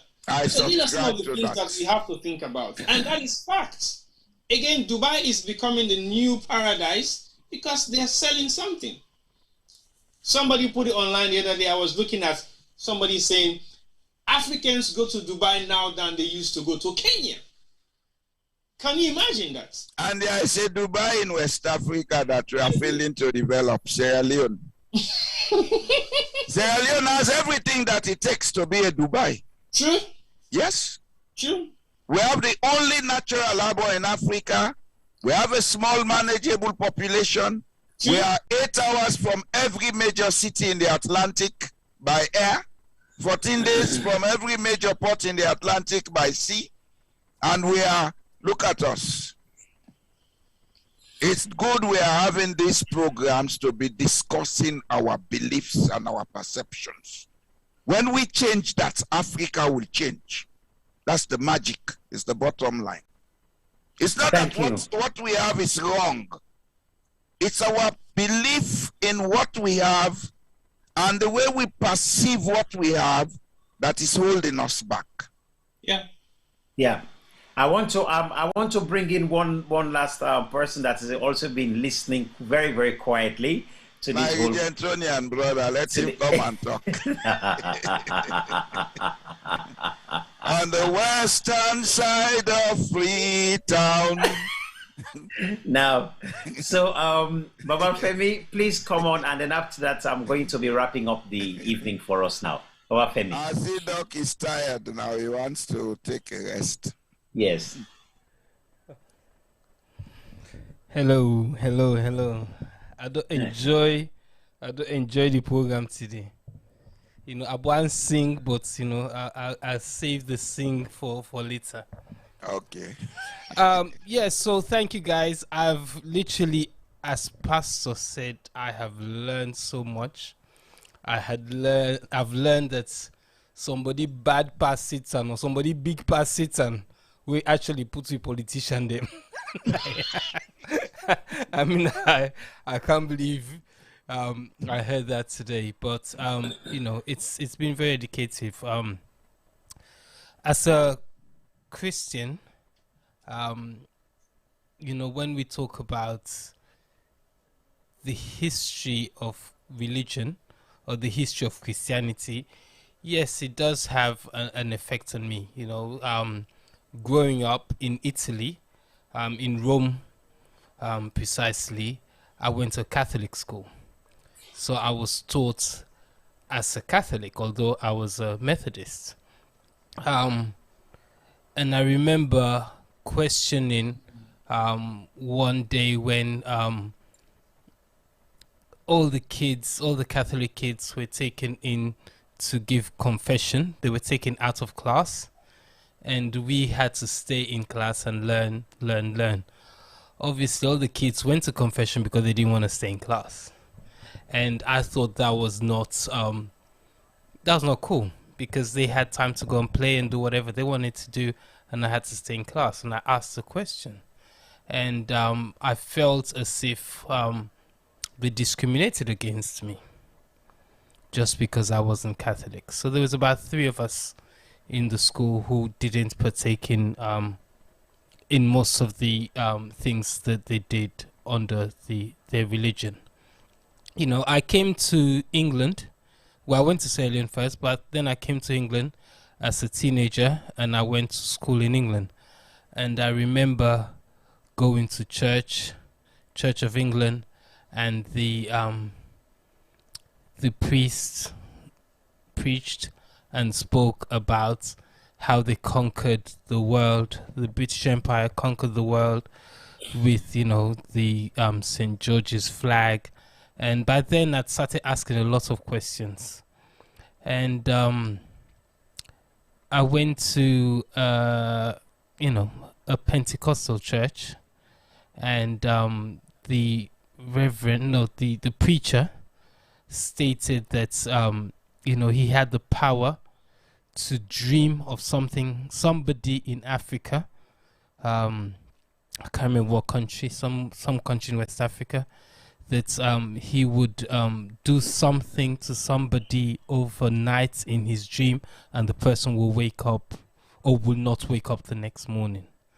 So, you know, through life, I have seen all these so-called, you know, men of God. I'm not going to talk about, you know, other religions that I don't know about. I'm talking about Christianity. And I've seen where I think they have misused the power that they have been given. So for me, that has, you know, since a kid to, you know, into young adult, I questioned a lot about our religion. And to this day, you know, some of you were saying, you know, there is heaven and there is hell, or there's heaven on earth, or there's hell on earth. I believe that with every action, there is a reaction. We have bad priests and we have good priests. We have bad reverends and we have good reverends. We have some that ride planes, private jets, have Rolls Royce, have Rolex watches, and so on and so on. But that does not make the religion bad. What our history has told us about the Christian religion, or maybe I should say, because I think even Islam, they haven't respected Africans or black Africans as much, as I believe they should have. And Tibo is quite right. In certain countries, they consider us as slaves, even to this day. I don't know when that would change. It would be nice for, I'm sorry that the man of God has left, but I had a few questions for him, but I think I'll put those questions to him. It would be nice to know how and why they allow some of these so-called preachers to preach to the masses. For me, I think that's where Christianity has failed our people. But I believe that there's a time and place for everything. And I believe when Judgment Day comes, although they might be preaching the word of God, they shall have their calling, their true calling. God will pay them for the one they do bad. And the one they do good, God will pay them as well. All man go get his own pay. It might not be the pay we didn't expect. So I think some of you see, if we go to the same heaven for go sit down with them people that's why they treat we bad. Yes, we go there. But most probably they might not be in heaven. Although our God from the New Testament is a very forgiving God, he said that as long as you believe that Jesus Christ is the Son of God and you accept him as your Savior, you have a place in his kingdom. But I think that if you do bad and you preach, so you do good, God sees and knows more than that. On spirituality, I think that our people have not kept our records. We're not a good record keeper there at all. Over the centuries, and even now, I went to the museum in Sierra Leone, and I don't really know what to say about that place. It just shows. So if we're able to keep record them for the last 50 years, how the hell are we going to keep records going back 2,000 years? So we need to learn to, to empower ourselves, our kids, with the knowledge, so that tomorrow they go able to know and tell their own picking them who side they come from. So I think, again, our leaders need to take, and when I say leaders, I'm not talking about presidents and ministers, I'm talking about anybody in power need to take responsibility into teaching our culture, our faiths, and make sure, we don't lose these things as generations and generations come and go. Thank you very much. Thank you very much. Well, as I say, I'm wrapping up now. I just want to give, just a minute or two, just final words to Dr. Colley and then Mr. Jamboria and so on. So first, let me go to Dr. Colley if he's there. Just your last word, sir. Thank you very much for this. Yes. At the end of it all, last word just for the program. Guys, Dr. Norman, I see what killer now. At the conclusion, I hear you, my brother. At the conclusion of all of this, what I ask is, what will be the takeaway for those who have listened to us talk about various things, about a supreme being that does not have a name? What will be the takeaway practically in the lives of those who have heard us talk about what we want to know? You should remember that none of us have come to this with certainty that we know, whether there is hell or there is heaven. But for me, my position is that to live either in the fear of hell or in the anticipation of heaven. I remember very clearly the way heaven was presented to me. It was like, in my Father's house, there are many mansions there. If it were not so, I would have told you. And it was like very all-inclusive. The kind of place, it wasn't about milk and honey. It was not about laziness and just playing music and listening. But what fascinates me the most is that could there ever be a place in which my past life, like a video reel, will be played back? And that a place where I can see some of the things I misplaced. That has always been part of my own vision of heaven, where there is a playback, a show reel of everything that I've done. And then I can say, oh, wow. So that was where that was. It was, no, that kind of thing, you know. And when I got into all of this, it was in the mind that without holiness, no man or woman shall see God. It was about sanctification. It was, and if you, till today, I still prefer to wear sandals, because one of the songs I learned when I was young, I want to be like Jesus. It was sung to us in Yoruba. Mo fẹ́ kí n dàbí Jésù. Nínú ìwà pẹ̀lẹ́, kò sẹ́ni tó gbọ́rọ̀ ìbínú lẹ́nu rẹ̀ lẹ́ǹkan rí. That is, nobody ever heard Jesus say any angry word. And I loved the simplicity. I loved the commonality that the Jesus of the Bible introduced. The socialist Jesus, because he owned very little. And for me to live lightly on earth and live a deepened, satisfying life because I know and I've searched for knowledge, it's much more than having a Bentley or having those wristwatches. They're meaningless. What is meaningful to me is that I can share knowledge, I can listen to what others are saying. It really propels me that this is what it is. But there's one thing that I look forward to. It is in the understanding of my spirit self, to be able to use my spirit self to do the kind of things Brother Jallo is talking about, to invent things, to be able to call like-minded people together, to be able to find money to bring in spiritualists that will all they will do is hold on the picture of Buhari or hold on the picture of the Boko Haram and speak sense into them. If I can do that, I will live a life of satisfaction. I will live more satisfied than the combination of Bill Gates and the man who founded Tulsa and all the rest. Because for me, we as followers are not doing something right. We're not calling the spirit of our leaders. Can you imagine when they fear us that we can actually call them into order?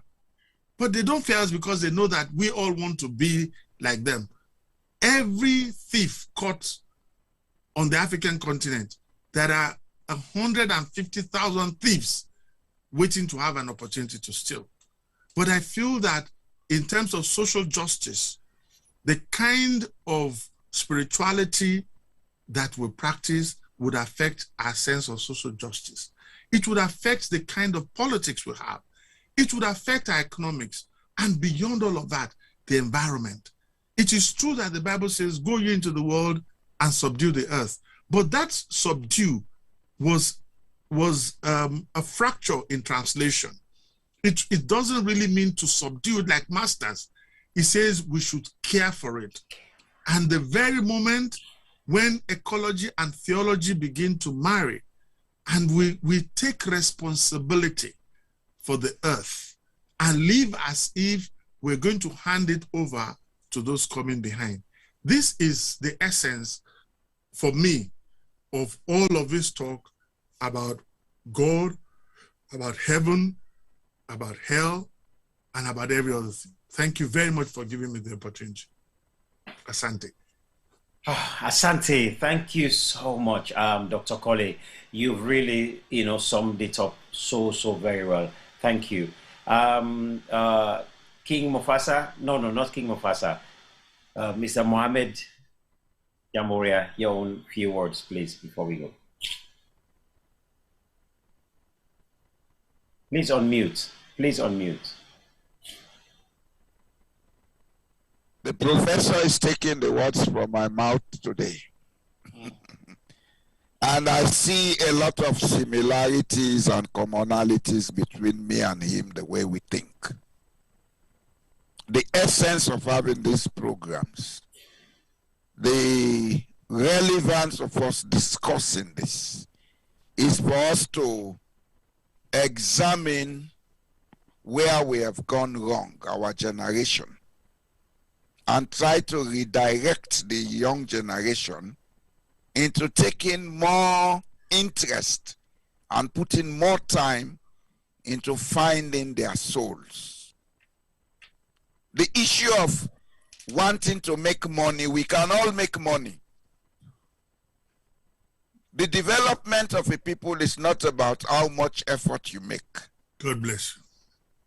It's about how all of us think together, work together, and treat each other with fair play.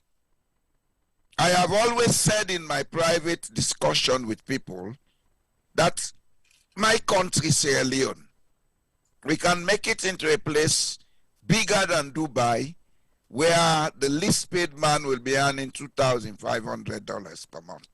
We have a very small population. But it's because we are not thinking together. And another thing is, I have noticed this across the African spectrum. Africans don't talk to each other, we talk at each other. That's why discourses like this are very important, very relevant. And I would want to finish by suggesting that we don't only discuss these things, let us think seriously about getting an institution created. We try to do fundraising to go and do research on who we are in Africa. Instead of collecting $100,000 to go and build mosques and churches, let us begin to use some of these monies to research on who we are. Then we'll know more about the mosques and churches and we'll understand better. And that will help us develop faster. Part of my comment here was that the Asians have done it. That's what they are developing with. Go to Thailand, go to Malaysia, go to Indonesia, go to China. You will see a synchronicity between culture, education, and development. We have modeled it up. We have looked at the material side, and we only understand affluence, not wealth creation. That's why we are as we are. With that, I thank everybody for listening, and I hope we will take this the next step. Charity begins at home. For those of us in the diaspora, please, from now on, go into the internet, do research, teach your children something about who you are. My son born in Norway speaks Creole. Now he's learning Timne. And I do make sure he understands a lot of things about my culture. If all of us do that, I think we are building the foundation for the future. Because we have been the failed generation. Let it not continue like that. I thank you all very much. Thank you so very much, Dr. Colley, I'm sorry. Thank you so very much, Mr. Jallow Jamboria, for your very kind words and very wise words as well. Well, my family that have been listening to us from all around the world that have been listening to this program. This is a program for enlightenment. It's a program to help us all, what I say, know thyself. It's a program to help us rebuild ourselves from the inside and then out. This is not about ego, it's not about condemnation, but it's just truly examining critically what we are practicing, what our belief systems are. Because our belief triggers traditions to honor those beliefs. And then we develop practices, which we call culture, to demonstrate, hold up that tradition to demonstrate the belief. So therefore, Every tradition, culture we have right now, whether it is political culture, the social culture, our economic culture, all of that we are actually doing reflect specific traditions, reflect specific belief systems that we have within ourselves. And this is connected. If we have a market in Sierra Leone, like Crouton Road or Dovecourt, that is as filthy with no toilet system and all this stuff for years, it's because there is a belief system that we have that we need to deal with directly. Whether it is a belief system about our worthiness of having a marketplace that you walk in and not a single fly around for our market women, because even that begins to get us to question, what is the belief about our women? How much value do we place on our women who are in those marketplaces under rain, under hot, burning sun? They're preparing our food to sell to us, for us to go and prepare to feed our body. There's a belief system. If we believe that our mothers who are out there carrying babies on their backs, many young girls carrying trays to sell, hawking in the street, don't we believe that they deserve to have a decent marketplace for them to sell our food to us? This is what we're talking about here. If we're going to have a juju to make sure we have a good marketplace, let's have a juju and have a good marketplace, for heaven's sake. But otherwise, what's the point? What's the point to have a juju man who say, I'm so powerful, but yeah, achieves nothing as far as we're concerned, apart from maybe harming one or two people? What's the point of having a political seat? Because it's just about the same thing, about power. And still have the most shabby hospital, or the most shabby marketplace, or the most shabby education system. What's the point? What we're examining here is for us to go deep within ourselves and question what is the belief system that has led us to where we are today. And if we're going to change it, then let's change. If it's something we need to build upon and develop, then let's build on it. What is the belief system that has led us to a point where we used to export rice? Now we are importing rice, depending on the Chinese and the Indians to supply us rice. What is that belief system that now says we boast of Peshawar rice instead of boasting of Wala rice or Funde? What is that belief system? What is that juju? Or what is that thing in the church or the mosque that has led us to this?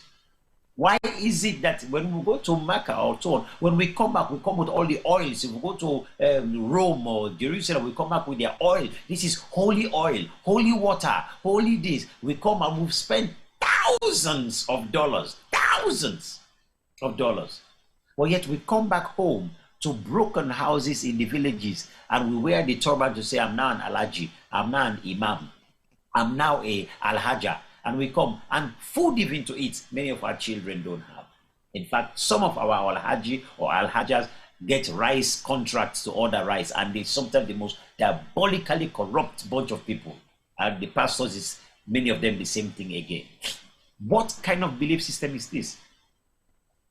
What kind of belief system do we have that is allowing us to make our children go to schools that have no electricity, no computer system, no books, none of these things at all that we can boast about? What kind of belief system is this that allow our children to go to universities that again lack so much?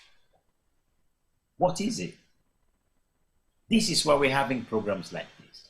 What kind of belief system that allows us to put our women to give birth in a hospital that has no electricity? When they're going to give birth to bring life to this world, they're putting their own life on the line as mothers. What kind of belief system do we have that tolerates this? This is what we've got to question, my people. And we will continue to question it, sir. And we have to continue to question it. We'll continue. And with that, I want to wrap up the program to thank you all for joining us in this marathon of a program. And I hope very interesting. I'm sure even the audience have learned a lot. I have learned a lot from my professor here. Thank you. Thank you. So I just wanna wrap it up here and just say, hey, thank you all my people. It's been absolutely wonderful. I'm gonna give you all a little drum to you all.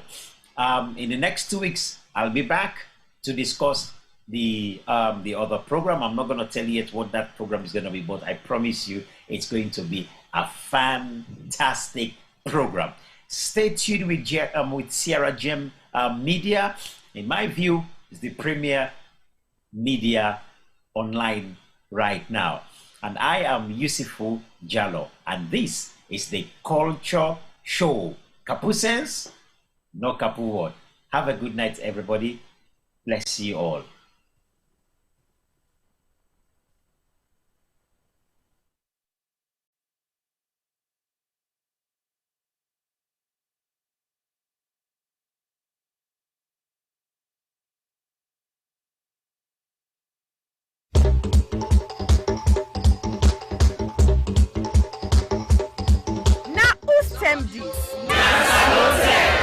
Yes, this not time for all Salon people and them party them.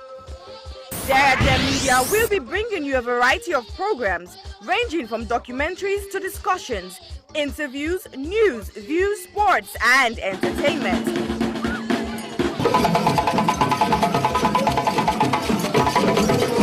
Our programs will contain matters on development, governance, the economy, and issues that are of importance to Sierra Leone. So, no left BNO because we get Beberebe program then like Salon discussion, meets the ministers, the president's hour and the Gladi program, Look Me, I Look You. All this they start soon na www.sierragemmedia.org. Now who's tem these?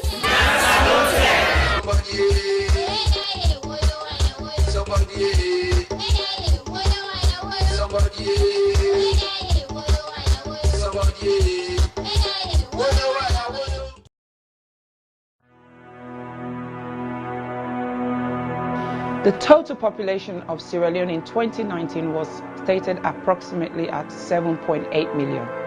And the most common cancer reported in 2018 was breast cancer, with an incidence rate of 25.1% and a mortality rate of 19.2%. Ward 2 at the Connaught Hospital, Freetown, is a female surgical ward that cares for patients requiring breast surgery, chemotherapy, and palliative care. General surgery also admits to the ward as see fit. The ward is in need of a significant refurbishment and has a major impact on patient assessment and delivery of treatment, dignity, comfort, and infection control measures. The current ward area presents a significant challenge to infection control. There is no fit for purpose or adequate personal hygiene facilities. The showers and sanitary areas are in poor condition and are difficult to clean. The flooring is deteriorated. Overall decor and fabric of the walls need repair and full decoration. Furniture, cupboards, and shelving require replacement. The sluice, known to be the dirty utility room, is in poor condition and needs replacing. Windows need to be replaced as current windows bring in draughts, dust, debris, mosquitoes, and rodents. There is no designated area to provide a day service for patients receiving chemotherapy. Medical supplies is desperately needed.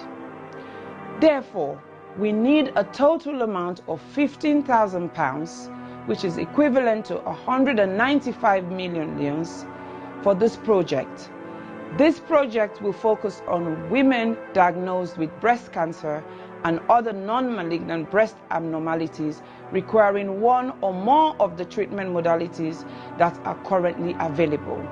We will also set up a day unit for the administration of chemotherapy and provide training and development to ensure sustainability. Therefore, I am pleading to all individuals, organizations, and local businesses, and every Sierra Leonean and friends of Sierra Leone to make a meaningful contribution that will never go in vain. Ways to contribute will be seen at the end of this clip. I am Aissata Cissé Jallow of the Health Show Partnership Program. Remember, your health is your wealth.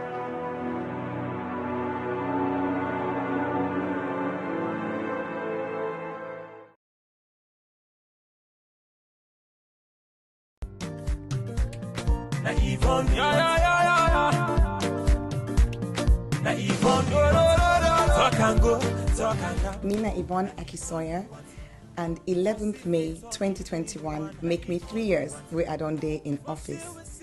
I say let I come and tell Freetonians them, una boku tenki for where una elect me and wanna give me this mandate for serve una. But I not just want to tell una thank you for when I elect me, I want to tell una thank you for when I don't work with me and work with the councillors, work with the staff of Freetown City Council, work with so many stakeholders, including the central government, the international partners, the local partners. I want to tell una, the Freetonians, and thank you, but I want to tell all the other groups and the boku tenki. Together, we embark on a journey for Transform Freetown, and in nobody not been say it go easy.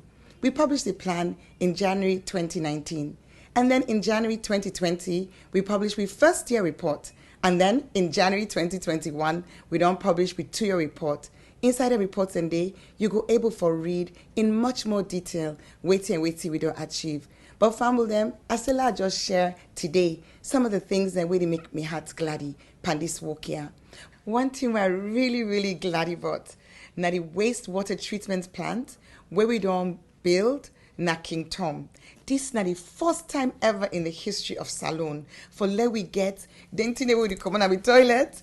Instead of it just gonna grow na King Tom, it actually they go into a plant where they get for separate the solid from the liquid and get for treat them and waiting here for come out can go towards manure. It can now be safely the liquid can now safely be disposed into the waterways.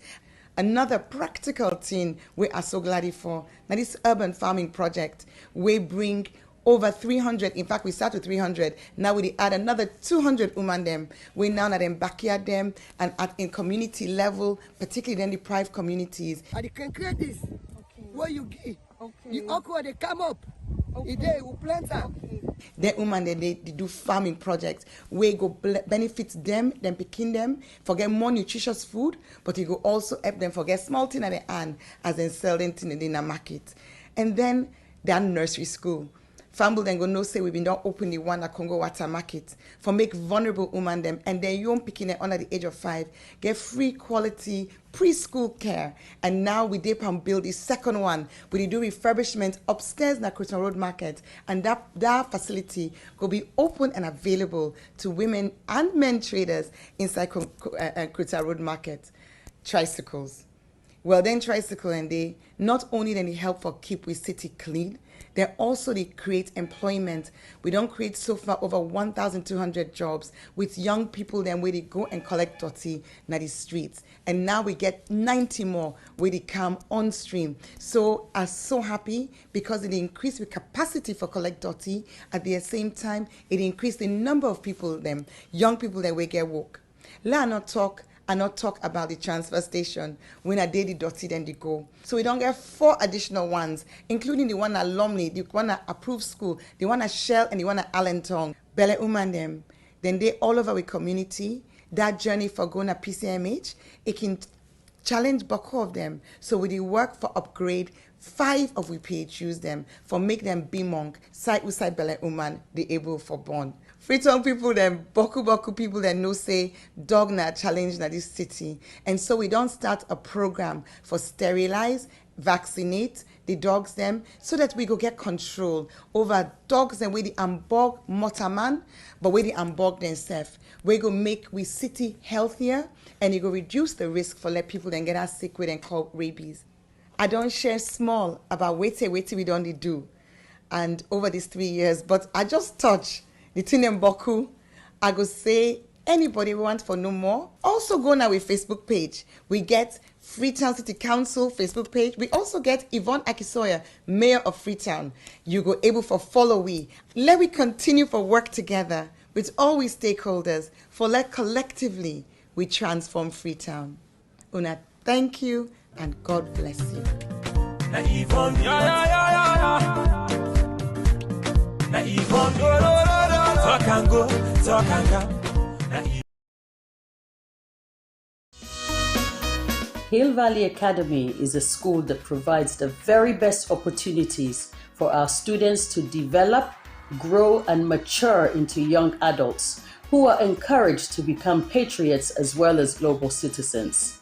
We have high expectations and ambitions for all our students. We provide a caring, supportive, tolerant, and challenging environment in which all individuals can grow and flourish. A graduate of Hill Valley Academy is a well-rounded human being capable of making the most of what life has to offer. We actively encourage academic excellence with a sense of responsibility. We look forward to welcoming you to our school and to meeting you in the not too distant future, because together we achieve the extraordinary.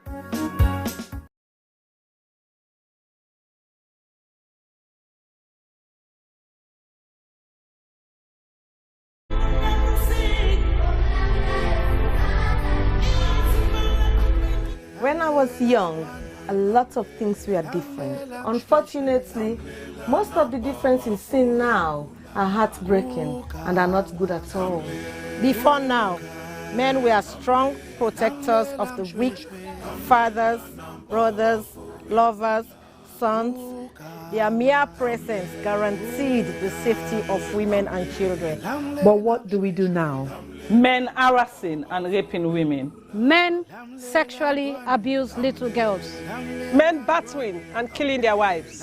Any form of sexual assault, be it rape, sexual abuse, or pedophilia, is a killer to human self-esteem. Women should stop dying in silence. Speak now. The rapist should be stigmatized, not the victim. I think death sentence should be the consequence of such terrible act. And you mothers, build confidence in your children, put trust in them, listen to them when they make reports, and take necessary actions. Talking of mothers before now, women were virtuous. They were mothers, daughters, and sisters. Nurturing, counseling, supporting their men folks. But now, women are trafficking female children for money. Women are forced to be silenced. All this must stop, and it must stop now. Real men do not abuse, rape, or molest women and children. It is barbaric, unacceptable. Let all real men stand with us.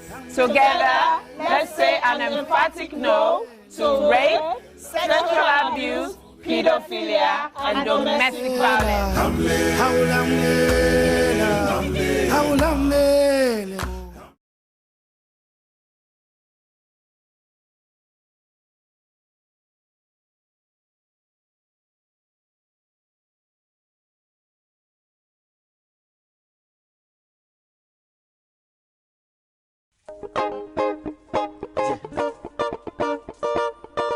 Famous. No, yeah, yeah, yeah. See, where are the sing so good? Now me know how to feel. Where are the sing so? Now me know how to feel. Ain't God, you just see them the millet. Why she comping just a better? You see them no more the millet. Why so the man to return for? How you gonna live this life just for the fella another person now?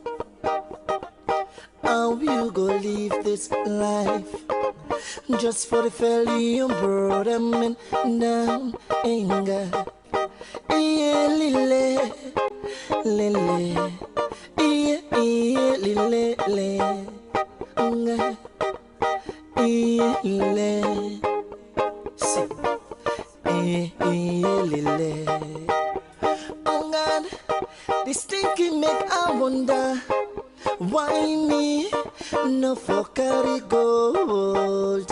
Hey God, this thinking make I wonder why me no go get AI. This thinking make I wonder why me no go get session. And God, this thinking make I wonder why me when you know say some man them get 7, them get sour right around them ways. Oh God, some man them get smelly, them get tutu where you no go know famous. I don't know who I have forgot. Now this wall we're full of wickedness. Yes. I don't look left and I don't look right, but grandma can tell me say some problem can there. Now for look under your foot, look under your foot, look under your foot, mama look under your foot. Now for look under your foot, look under your foot, yeah. Look under your foot, mama look under your foot. Oh God, this thinking make I wonder why me no for carry gold. Hey God, this thinking make I wonder why me no go get your AI. This thinking make I wonder why me no go get session. And God, this thinking make I wonder why me when you know say some of them get similar, them get juju right here on their waist. Oh God, some of them get tight, them get severe where you no go know. Hey, famous.